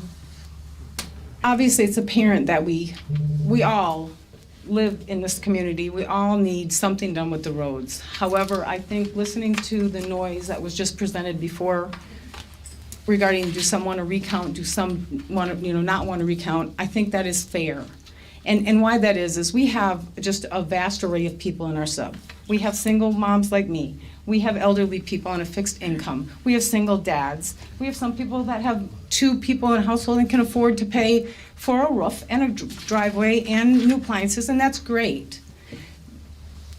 I've had discussions with board members here,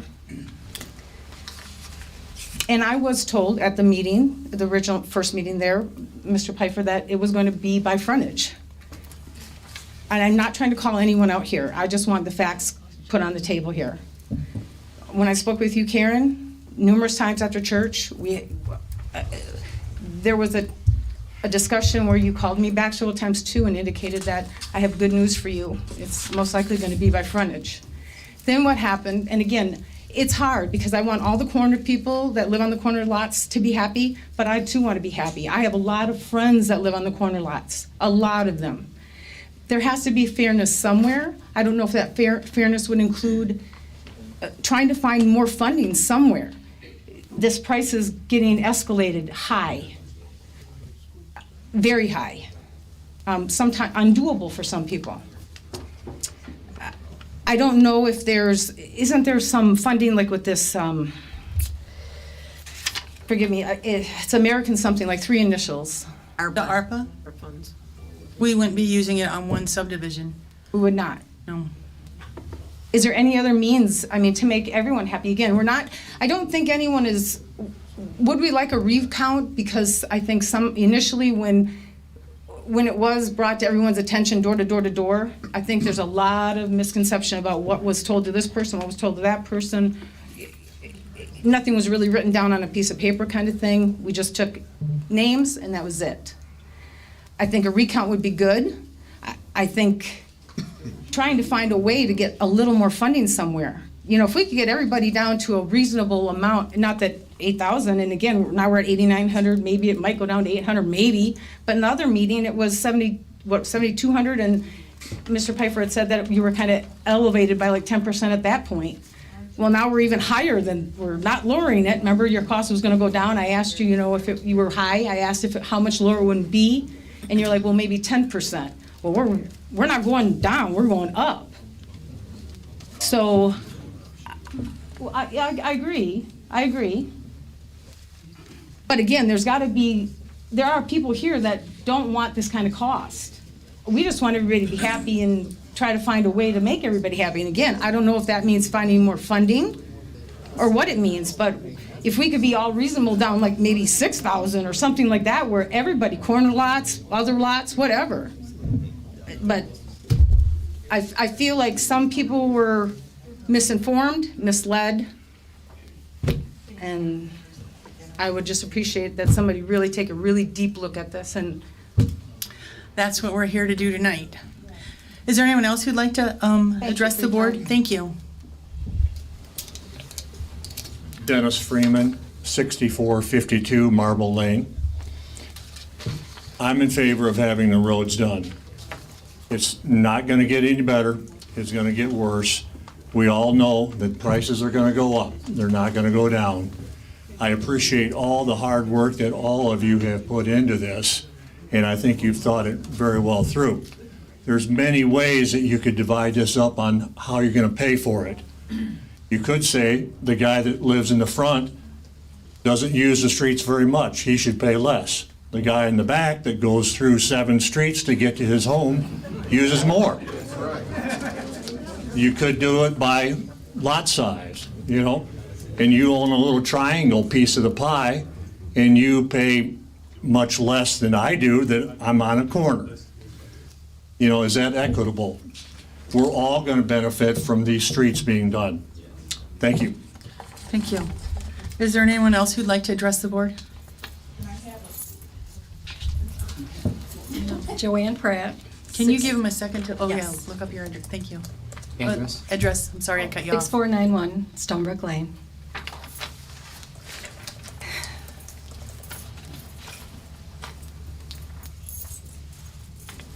Ready? Ready? Okay. Thank you. Thank you. And I take responsibility for initiating this project.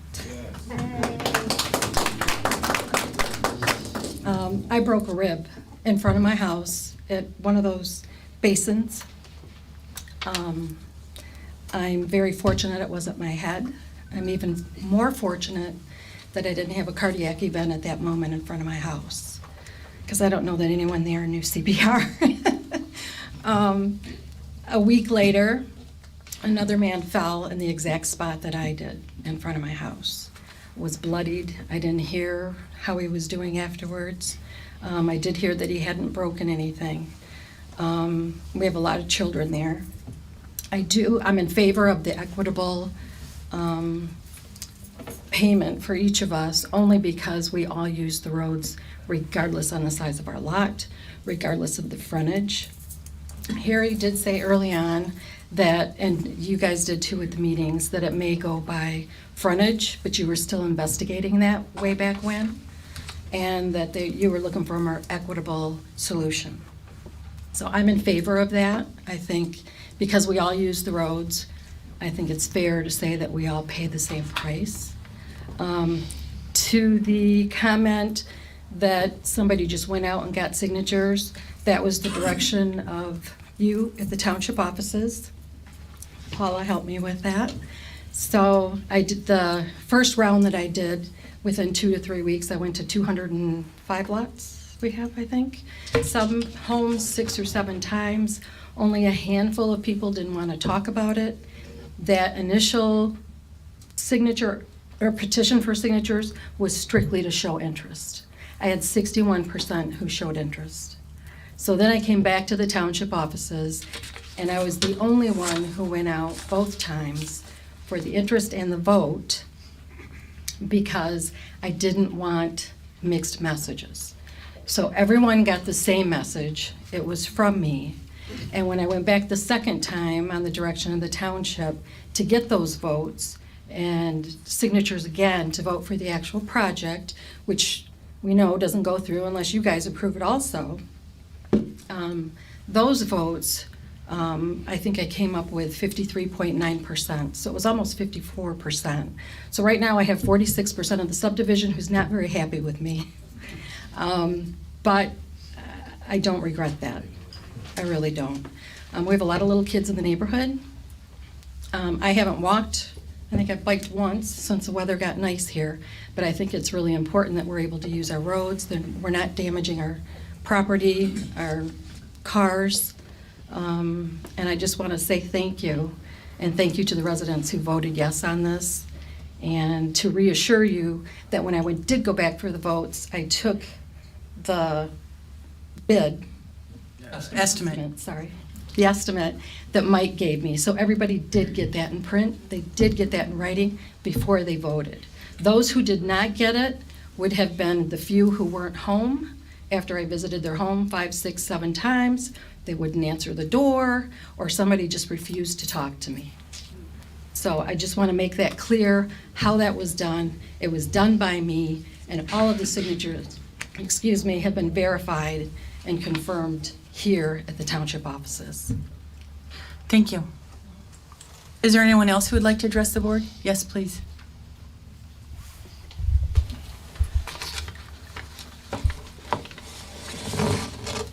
My name is Madonna Vine. I live at 6499 Stonebrook Lane.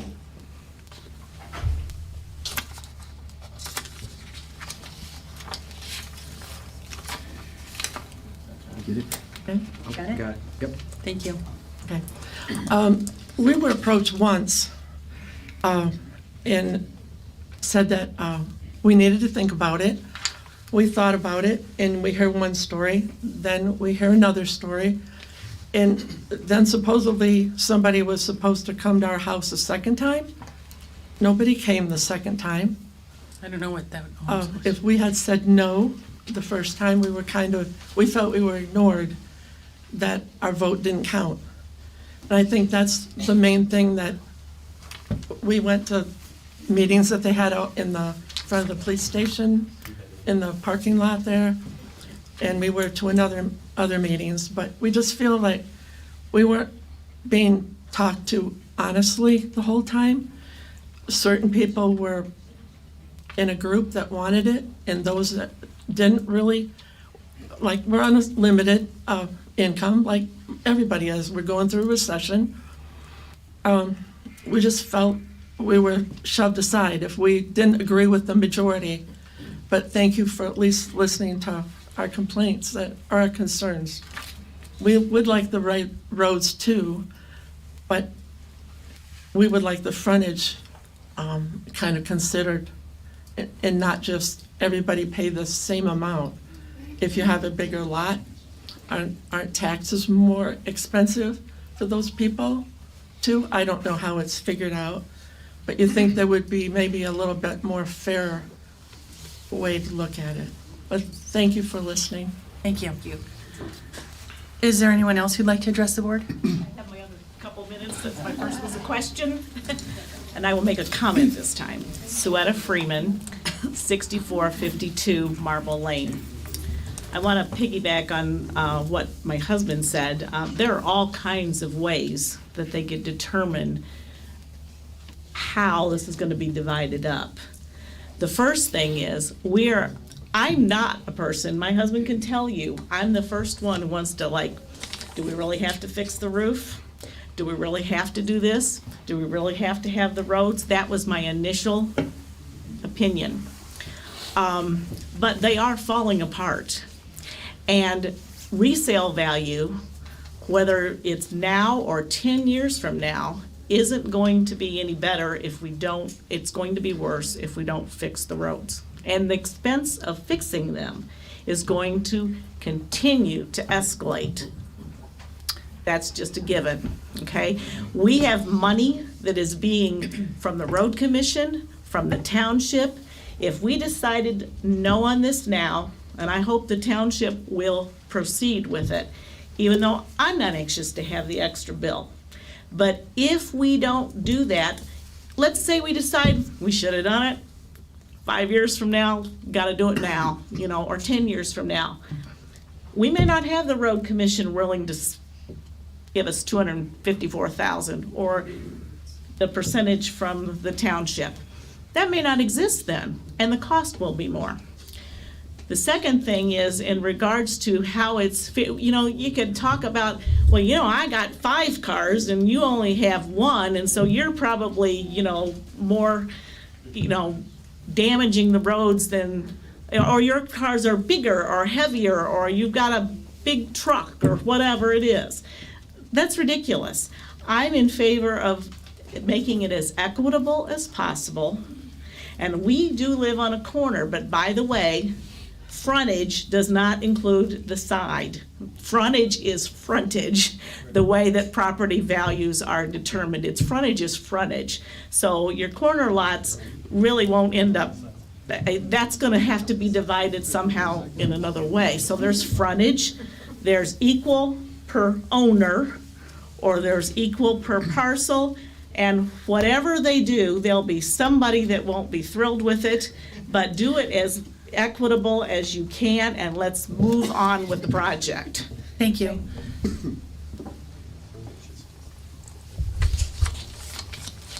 Hi, good evening. Wendy Brown, 6472 Marble Lane. Wendy, can you? Got it.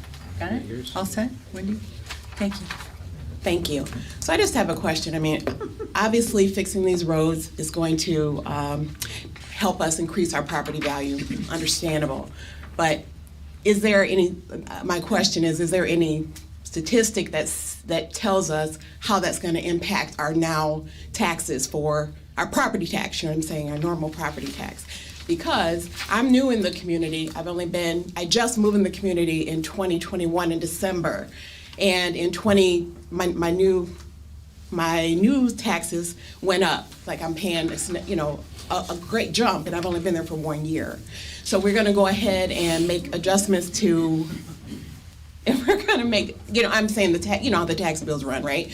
Okay, so I'm just curious if statistically, do we know what the impact is of once we repair the roads, and what is the likely, or what is the estimate, if you will, of how that might impact the taxation on the property once the roads are updated?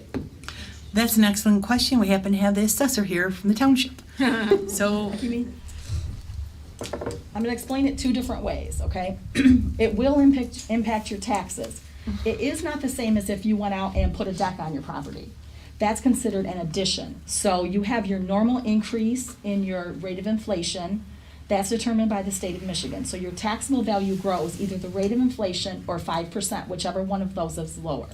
This year it happened to be the maximum 5%. So if you were in one of those houses where you had put on a deck, you would have seen that 5% and then whatever the value for that deck would have been on top of it. It's not the same with your roads. But it does impact, we anticipate that this improvement will increase your market values, because if I'm looking at 2 subdivisions and one has brand new roads and one doesn't, all things being equal, I'm gonna go with the new roads if I'm a new buyer. That's how we look at it. So it will impact over time your market value. Is it dollar for dollar this year? Will it be in your taxable value? No. At the time that those houses sell, it could have an impact on that new buyer. Okay, thank you. And I actually have a second question, and it's about the, I want to make sure I understood a statement from the engineer. Because in the front of my house, I'm at 6472 Marble Lane, so in the front of my house, there's always water pooled at the end of my driveway, and I do have a cracked curb at the end of my driveway. So I think I'm hearing you saying that you need to do some leveling in order for that to be repair, or in order to get rid of that water pooling. What is your address? 6472 Marble Lane. She's in the court. Yes, that cul-de-sac, like I said, that's one of the reasons why the cost went up. That cul-de-sac has some problems. We have to replace literally half the curb and gutter in that cul-de-sac to make it drain, because it doesn't drain.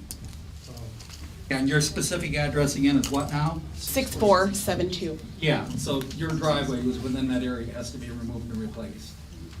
Okay. The water, there's a big area where the water ponds, Yeah. it doesn't flow. It's been a problem since it was built. Okay, thank you. thank you. Is there anyone else who would like to address the board? Hi, Janelle Pauldine, 6464 Marble Lane. So I just bought that house in June or July, I believe, of last year. So I kind of missed the boat, I guess. And I was just a little disappointed when we had called the township in June and asked about it because I had got wind from little chatters. And the township told my real estate agent that there was nothing to really tell and they didn't know anything about it. So after hearing today that this dates back a little bit before then, I feel like I'm super excited to be where I am. I love my new house, it's great.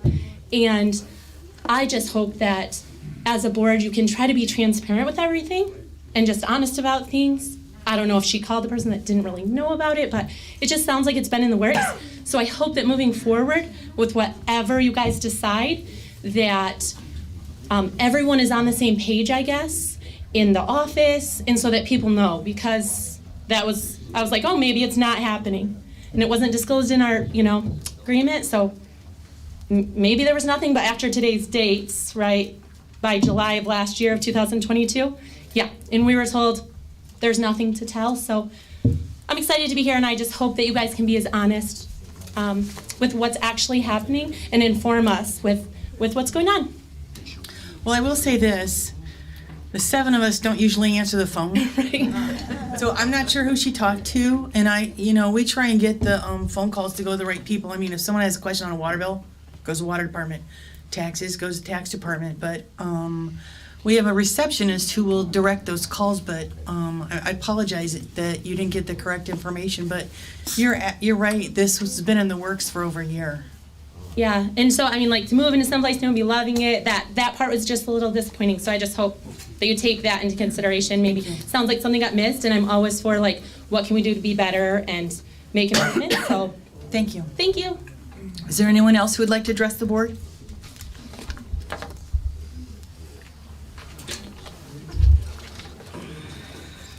Hi, Sheila Desatel, 6496 Stonebrook. Do we know what the certified frontage is that we're supposed to repair? The square footage? Well, when I spoke to you, Karen, we had talked about, again, at that point, it was supposed to be done by frontage, right? And we knew that how much. I just want to make clear, We don't have it? the petitions went around, and that was, as Attorney Gilner said, to get it in front of us. We had a resolution that this board voted on to establish the role, but that was it at that point. And we had an estimate, which Joanne says she showed people when she asked them to sign. So now we have a resolution in front of us that has more detail in it, and when I spoke with you, there's the question on how long we're gonna set the assessment for, and also, is it gonna be by frontage or by lot size, or what's most equitable? So when you talk about certified frontage, But I think I'm trying to break down, again, as I stated earlier, it's not as if we don't all realize that something has to be done. I can't stress enough that I think we have to do something to try to get the costs down. We're higher than what we were, again, the last time. because that was an estimate, and this was when the bids came back. But if at that point we were gonna do by frontage, I call the assessor, I find out my footage, that's a big jump from what that would have been if we calculated out per that to what we are now, making everyone even. Not to say it's right or wrong, but again, if we knew that, you justify those costs out, I can tell you what my cost would be, per foot or what have you, right? So, again, I guess I can't stress enough to try to see if there's more funding or if there's something to get these costs down a little bit. So there's about the township's portion is 25%, how much is that, 600 what? 698,000 That's approximately. almost $700,000 that the township's putting in, and the road commission's putting in $254,000. That's almost $1 million of the project that's gonna be funded. I don't know where else we would get money. Don't know. Okay, thank you. Is there anyone else who wants to address the board?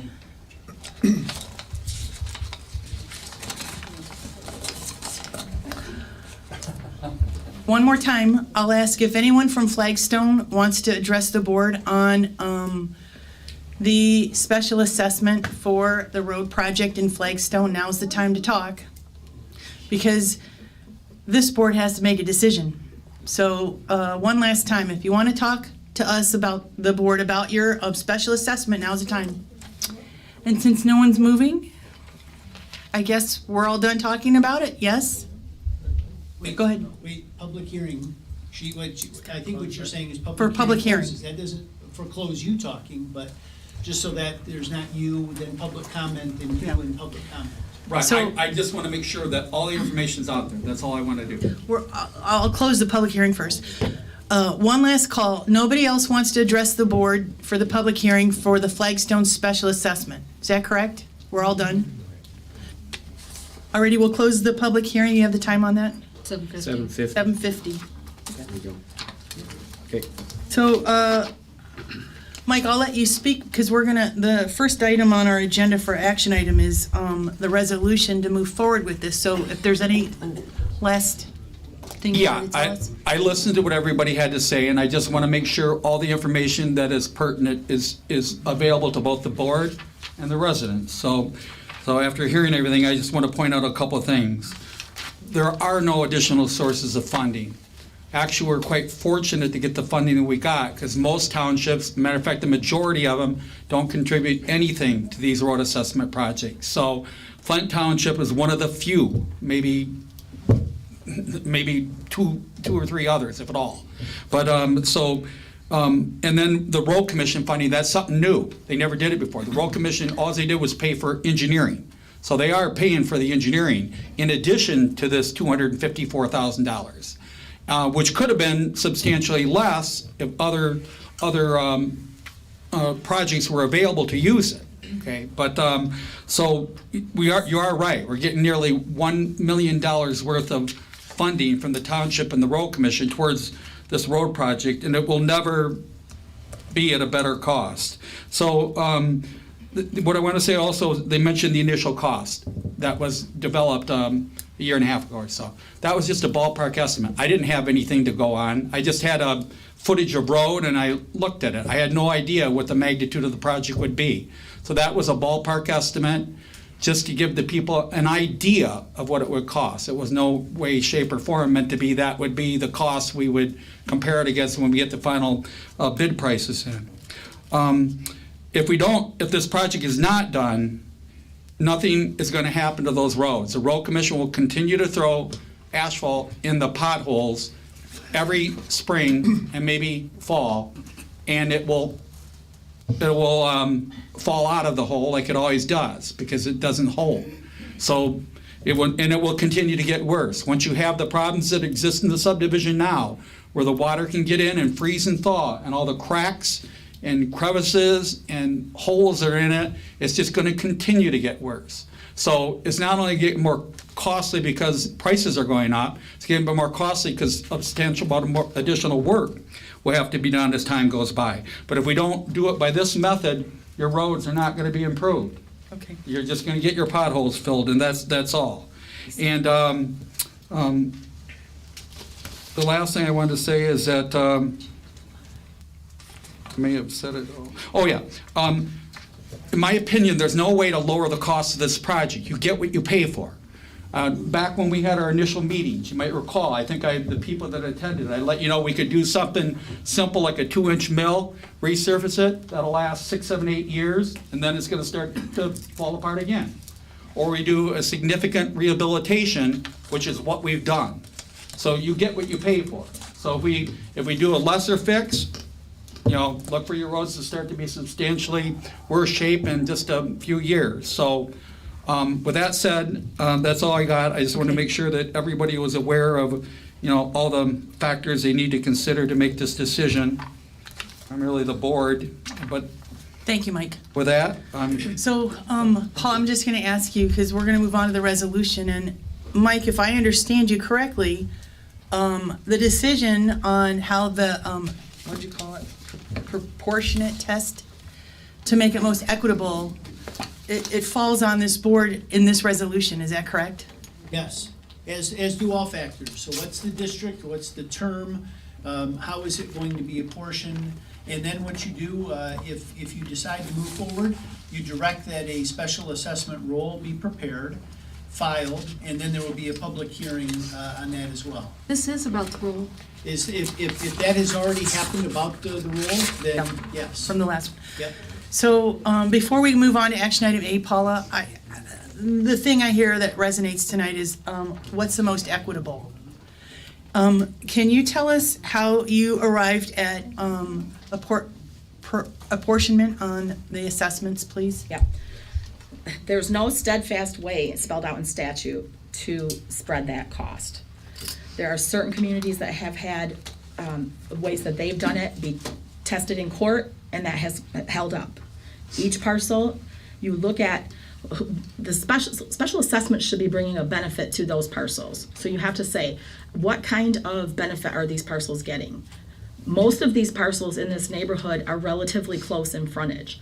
Some of them are valued as a site and not by frontage. So even if you go to whatever their values are, they're valued just by having a lot in that subdivision, not necessarily a frontage. So we take all those things into consideration. Then we developed what we call an average frontage. So we take the entire lineal frontage that's calculated in that whole subdivision and then break it down by each parcel and come up with an average, and then we rate how those parcels fall against the average. So in this one, we had, I believe, just under 23,000 lineal feet. So the average frontage with all those parcels is just under 112 feet. Well, we have 74% of those parcels at or just under that average. So that's an overwhelming majority. So that's saying that those parcels are pretty like anyway. All of these parcels, it's a residential area, there's no mixed use, they're all buildable lots according to the building department. They're essentially the same as far as the special assessment benefit. So that's why we would determine that it should be, they are all using them the same, they're all residential, it should be split equally among all the parcels in the district. Does anyone have a question for Assessor Dotson? So if people have two parcels and they're paying twice the amount? If they have two separate distinct parcel numbers, yes, they will pay it twice. Thanks for explaining it. Alrighty, does anyone have a question for, go ahead. Well, I guess I don't. That sounds, Good. I'm thinking, this is the road, so I'm thinking something different when you said, it seems like that's a lot to pay $8,000 for vacant land. But it's roads, and so I'm just kind of wrapping my head around that. It's a little different Usually in a than- special assessment district, you are looking for the things that are similar. All of those are buildable lots, so somebody could go in and build on those vacant lots. So they're treated just like an improved. Is there any further questions? They keep pointing at me. So, Paul, I'm sorry. I would just want clarification. And I'm going to look over your head as well to our attorney, both. So the special assessment valued by site in this subdivision.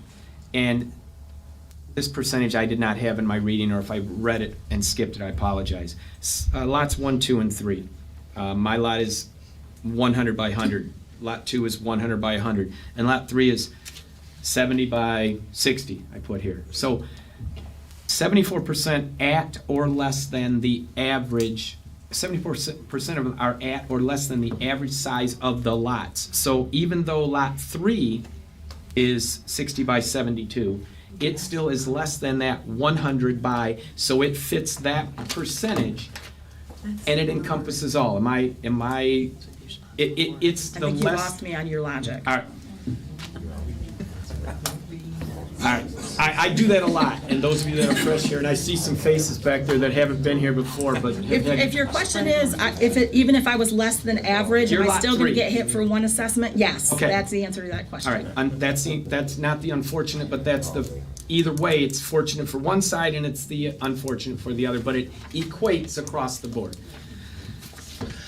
So I know we are going to need a motion on the table, but I got one more question for the attorney. So we set the span of the payback. Now, there's going to be some people in this neighborhood who are going to pay that up front because they don't want to pay the interest. But I lived in that neighborhood for 8 years, and I was a single mom, and this would be a tough nut to crack for me. Can this board set, we usually do 10 years. I think we've done 12 years on another. Can we set it a little bit higher to spread that out for those who need the payment?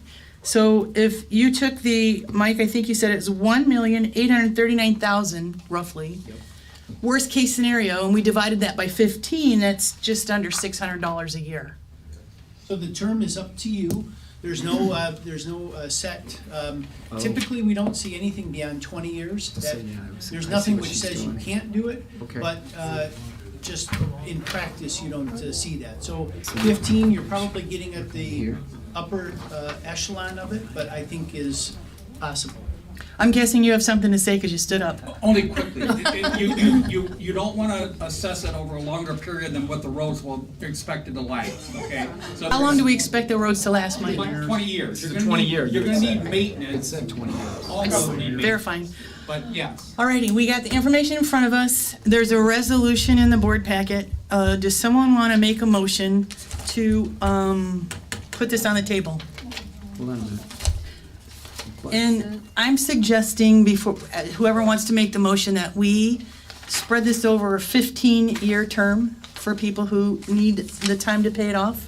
So, that's a good question, then without it, I mean, we're still talking, so you asked for a motion, but we're still in discussion.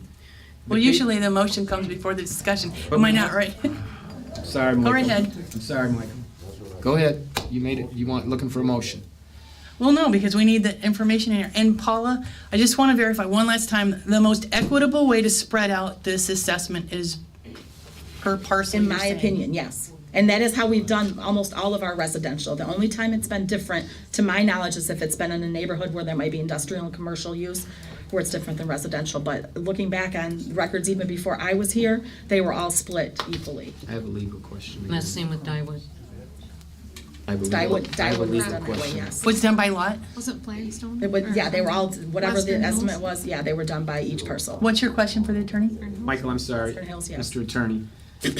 Counselor, being that the document that we have here in front of us, and we had two options, 10 or 12, is it an issue for us to make, and I know we do it all the time, and Tracy's shaking, but is there an issue, being as, I want to be as perfect as possible? Can we offer 15 years on this, and can I make that motion in that respect and not cause a problem? You can, you can. And then anyone who is unhappy, they have their recourse. But the fact that you put 10 or 12 or 15 doesn't lock you into those options. Follow up, sorry, sir. Didn't mean, it's 10, it's 12, and if we say 15, what if somebody, and my gentleman, I think he left us, had mentioned paying it up front, but what if somebody says 15 is a little stretch for me, I'll go ahead and pay it in 10. There's no penalty to them for paying early. The only penalty comes to the township for not earning the interest. Am I correct on I don't that? know how that was figured, but there is no penalty, right? No. penalty. There Okay, you no go. penalty. I wanted to hear no penalty on early payoff or however that was. Just, thank you, sir, for being So- here. Both of you, both of you gentlemen, thank you. If everyone's questions, preliminary questions are answered, does someone want to make the motion? Clea will move to accept Approve. and approve the SAD for Flagstone Point Number 111 Road Project dated May 1st, 2023, with the exception of the length of time for the payback being adjusted to 15 years instead of the previously discussed. So you want the resolution to reflect 15 equal annual installments instead of 12. Is that correct? Yes, ma'am, that's what my motion is. So I'll see if I can get any support on this table. Is there a second to the motion? Support. Any questions or comments? I do want to make a comment, I guess. This was the toughest decision I'll have to make during my tenure here as. Right there. My only fear is that if there's anybody out there that would not be able to make these payments and their home it goes into foreclosure, that I don't know if it would be worth all of that. I think I'd rather have bumpy roads, but I just wanted to make that. This is really weighing in very heavily. I think the 15 years will get us closer to where we want to be. That gets us to the $600 roughly per year. And I think I heard that number. If we could get around that number, and it seems that this might be hopefully a win-win for everybody. I do understand that. My subdivision, we went through this whole thing, and I had just purchased a home, and the new owner didn't tell me, and it was like, whoop, there you go. So I do understand, but it was well worth it, honestly, to have those roads. It was kind of embarrassing, actually, to have people come and visit, and you got these big, beautiful homes, and you're. So I thank you very much, everybody, for all of the time and effort and hard work, and hopefully everybody will be okay as a community, and we won't have this great divide at the end of the day, because it really will benefit the community as a whole in the end. So thank you very much. I'm gonna piggyback on that, I'm sorry, I'm back to talking. We've had this packet, and we've all read it, we've all talked, we've all had conversation, a lot of you have been contacted. This is a tough one, as she said. And I like roads, I live on Curtis Drive, you guys, everybody cuts through my street to get to Culver's and everything, and you all do it. And you all, look at all the smiles, and you all do more than 25 mile an hour, which is one of the toughest things we have. We have kids, we walk, we have dogs. Our street was replaced, I've been there 24 and a half years. It was replaced like 18 years ago. But right now, we want speed bumps. But it's, you guys, I drive through your neighborhood a lot. I have folks and friends, and I hate to see your roads that way, and I don't want to see anybody pay any more money. We paid more money on Curtis to get ours fixed, so you guys could cruise through it. I appreciate that. So please don't hate us in whatever we do up here. That's all I ask. So I just wanted to say that when we take the worst case scenario for the residents, $1,839,000, and divide that by 205, if you do not pay up front, there's a 3% interest rate according to this resolution. So I added the interest rate, so it went from $598 to $615 a year.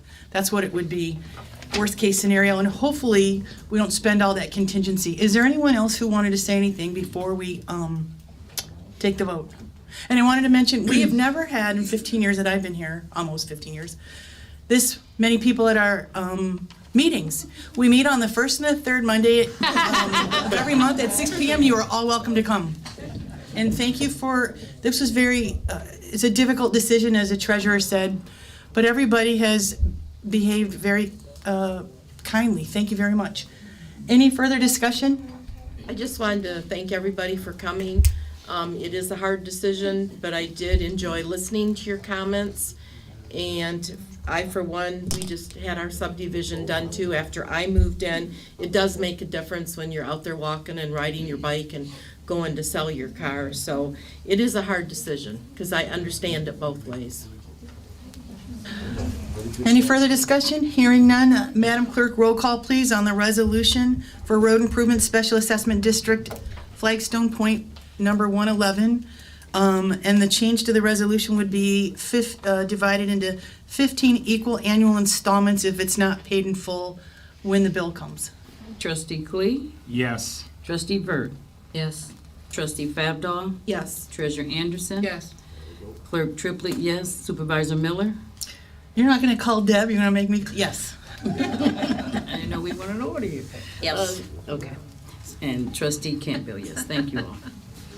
Thank you again. So the next step, this resolution goes over to the road commission. They have their board meeting.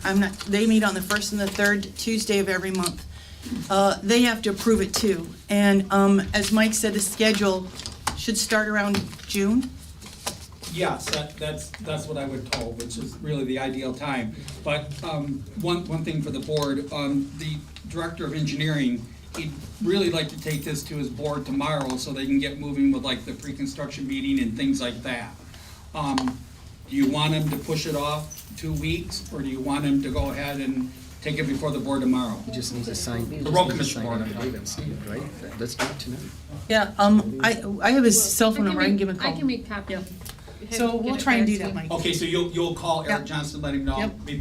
first thing tomorrow morning? Or tonight if we finish quick Okay, later. yeah, before they have their meeting. Okay. Thank you. Yeah, thank you. Yeah. Yep.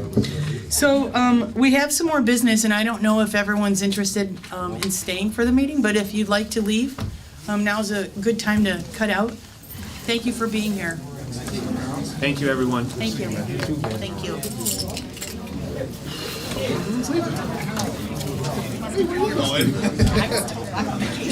Paula, thank you for being here. Paula, thank you. Thank you, Michael. Thank you, thank you, Attorney Gilder. How you doing, buddy? Good, man. Good. This whole side's gone. Nobody likes us. Nobody likes us at all. Hey, listen, think about this. If they've gone to one of the meetings, about additional money either. There's nothing you can do about it. Actually, the asphalt prices Print out the are resolution. really good. The Yeah. asphalt prices are really good. They're not lower. It was a curb repair.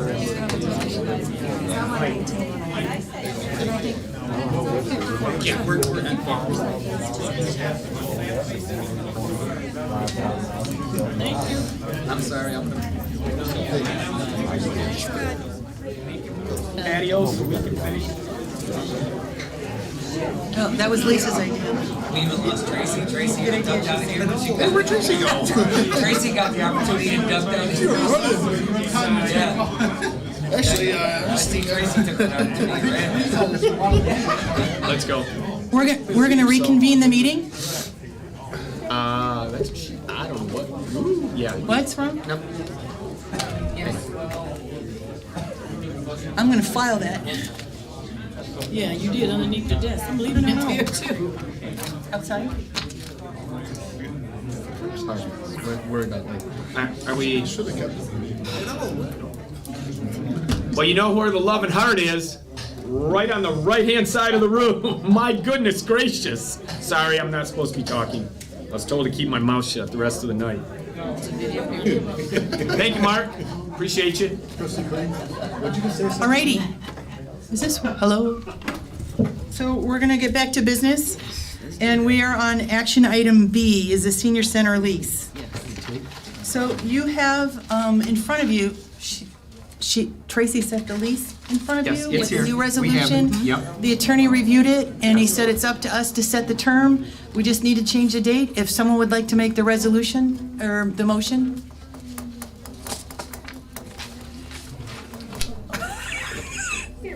I'll get it. I have longer arms. Right. So I'll move to accept the resolution as presented for the senior center lease. Is there a second to the motion? I'll second it. Thank you. Any questions or discussion on the senior center lease? Go ahead. We postponed this to have attorney's opinion, and I don't see one.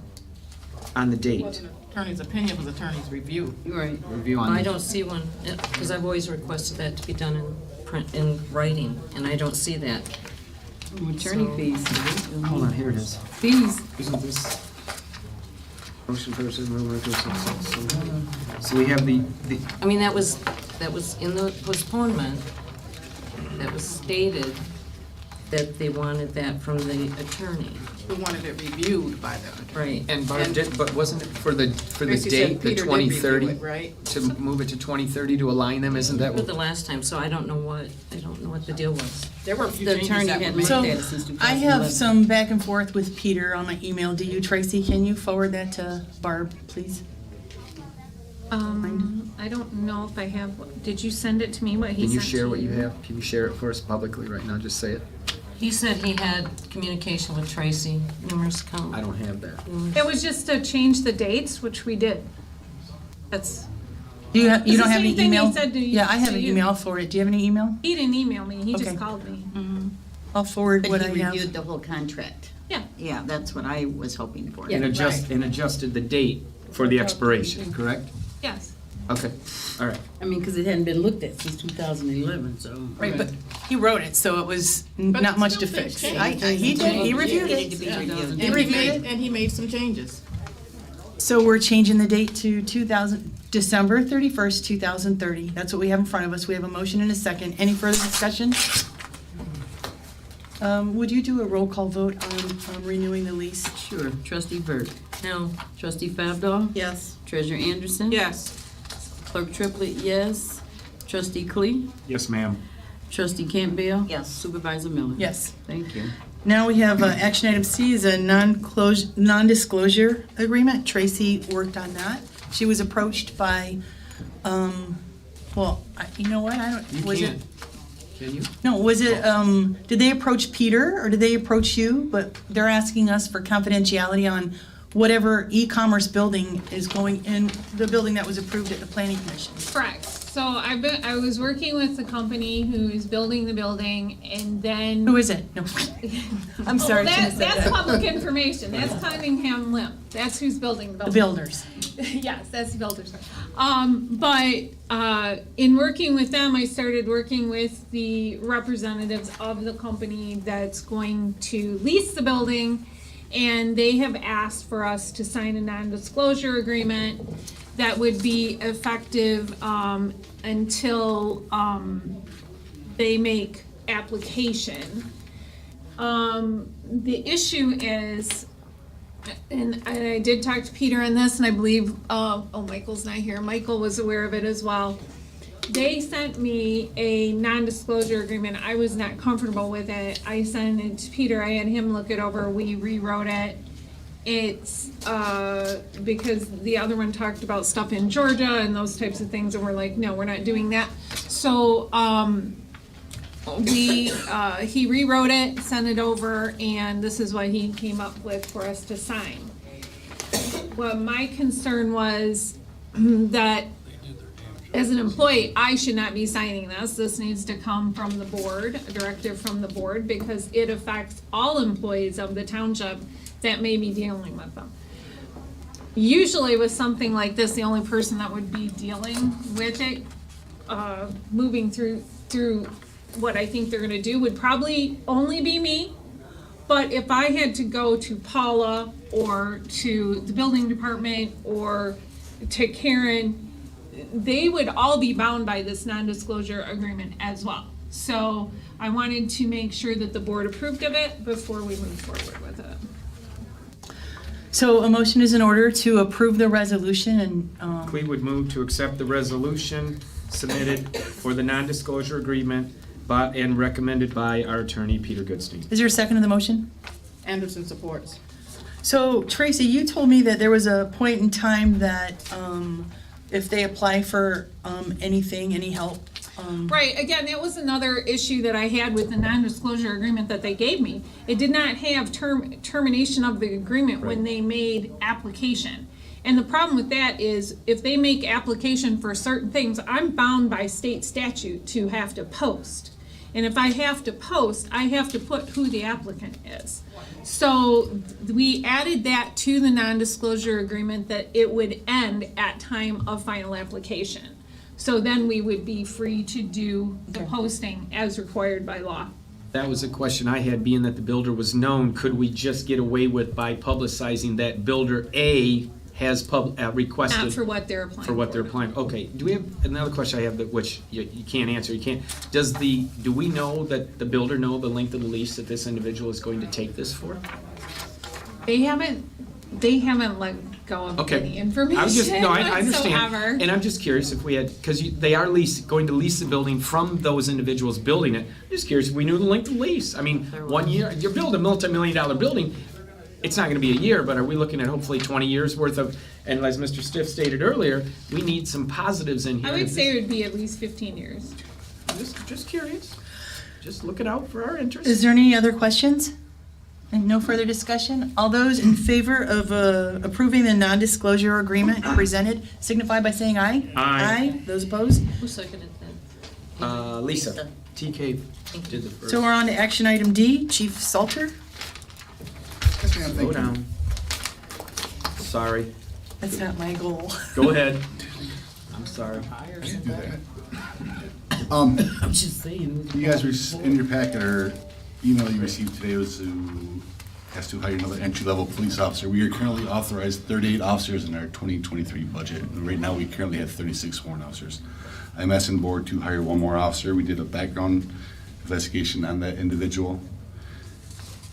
and extensive psychological interview and drug test. He's a graduate of 2016 graduate of Lake Orion and a 2020 graduate of Lake Superior State University. And he is already certified. I would like him to start tomorrow. So that's your recommendation. Is there a motion to move forward? Cleve would move to hire full-time officer beginning May 2nd, 2023, as presented to the board this evening by Chief Salter. His name being, I'm going to mispronounce it, I know it, I tried, Jonathan Skibber? But Skybor. I'll go with the I, it's got to go with the I, Skybor. Jonathan Skybor. Seaboard. Seaboard? Really? Okay. All right. Yes, We have- it's- my bad. We have a motion and starting May 2nd, right, Tom? Yes, ma'am, tomorrow. And we got a second from 2 trustee p.m. Campbell? Yep. Any questions for Chief Salter? This will bring your number to, what, 39? 37. I'm authorized 38. I currently have Oh, 36. that's right, okay. Any other questions or discussion? Hearing none, roll call vote, Madam Clerk?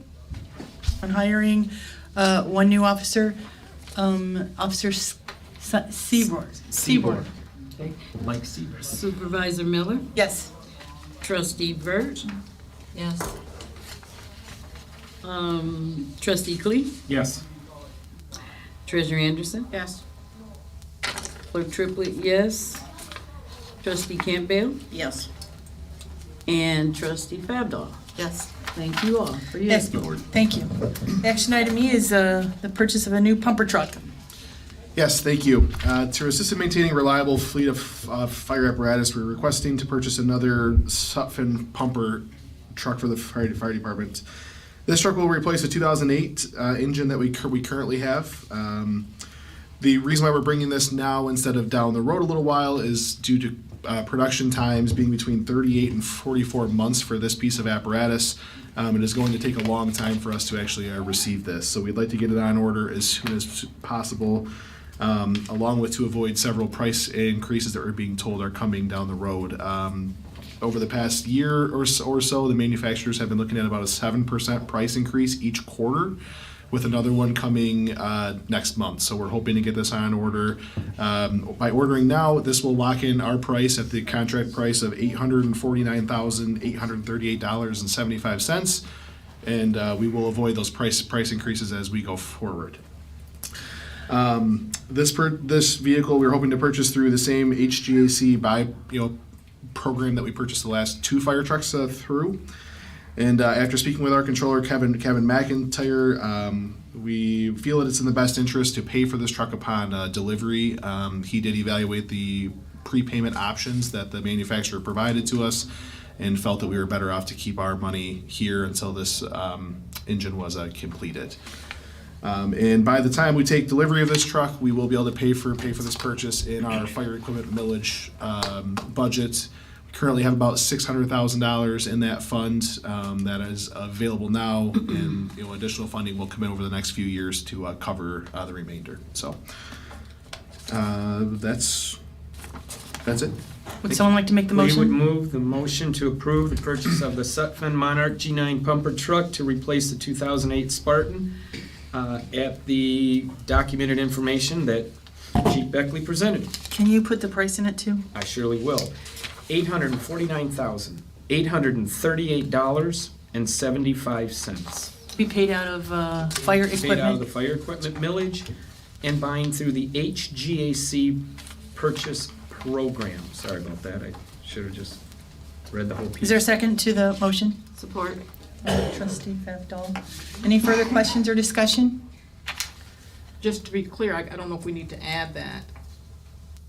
It'll be paid over 4 years, we'll be saving up over this 4-year period to cover the cost of that. That's correct. I did speak with Kevin as well, and we were going to set aside most of the current funds, restrict those funds that are currently in there, most of them to prepare for that down the road and prepare to budget for it so that we're ready when it comes. Thank you. Absolutely. So the ladder truck we paid for up front because we got a very big discount.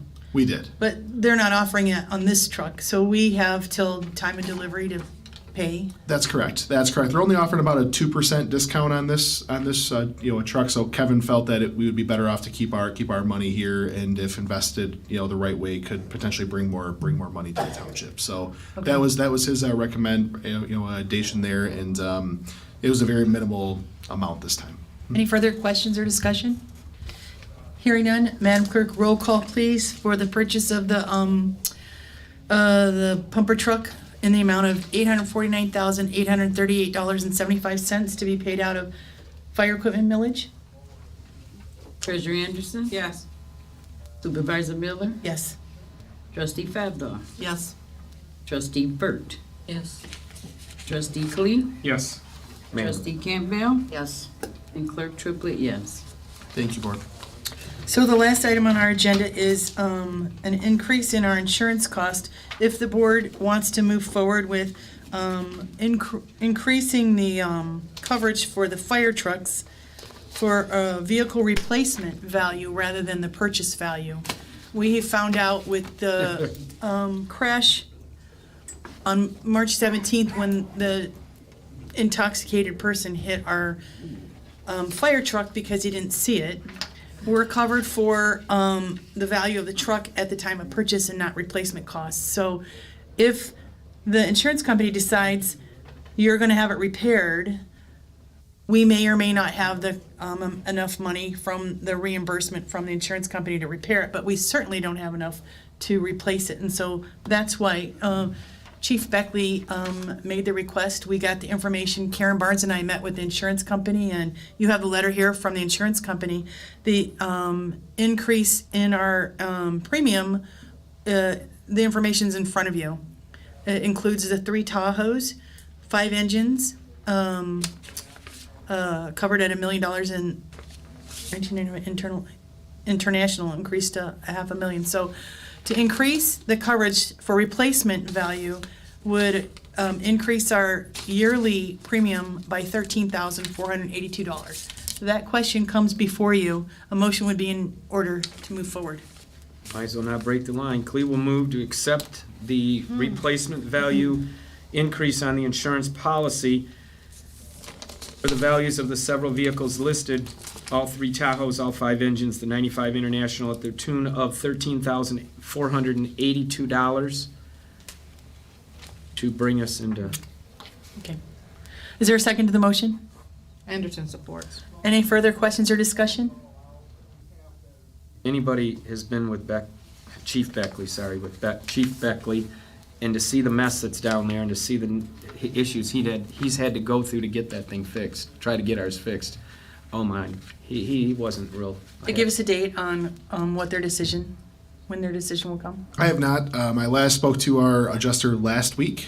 She was waiting on the final report from the appraiser that came out about a week prior. So I have not heard from her yet as to the final determination there as to what they're gonna do yet. So it would be on the township to go after the driver if we wanted to recoup any costs from his insurance company too. We've already talked with our attorneys and the insurance company. So if there's no further discussion on the increase to the premium for liability insurance to up it to replacement value for the fire department vehicles, Madam Clerk, roll call, please. Trustee Fabdo? Yes. Treasurer Anderson? Yes. Trustee Burt? Yes. Supervisor Miller? Yes. Trustee Klee? Yes, ma'am. Trustee Campbell? Yes. Clerk Triplett, yes. Thank you, Board. Our next meeting is May 15th. I have Oh, something yes, I wanna please. say first. Something I forgot to ask is I would like to request an EDC report at every board meeting for us to go over. I don't think that's asking too much, and have it to be in writing or whatever.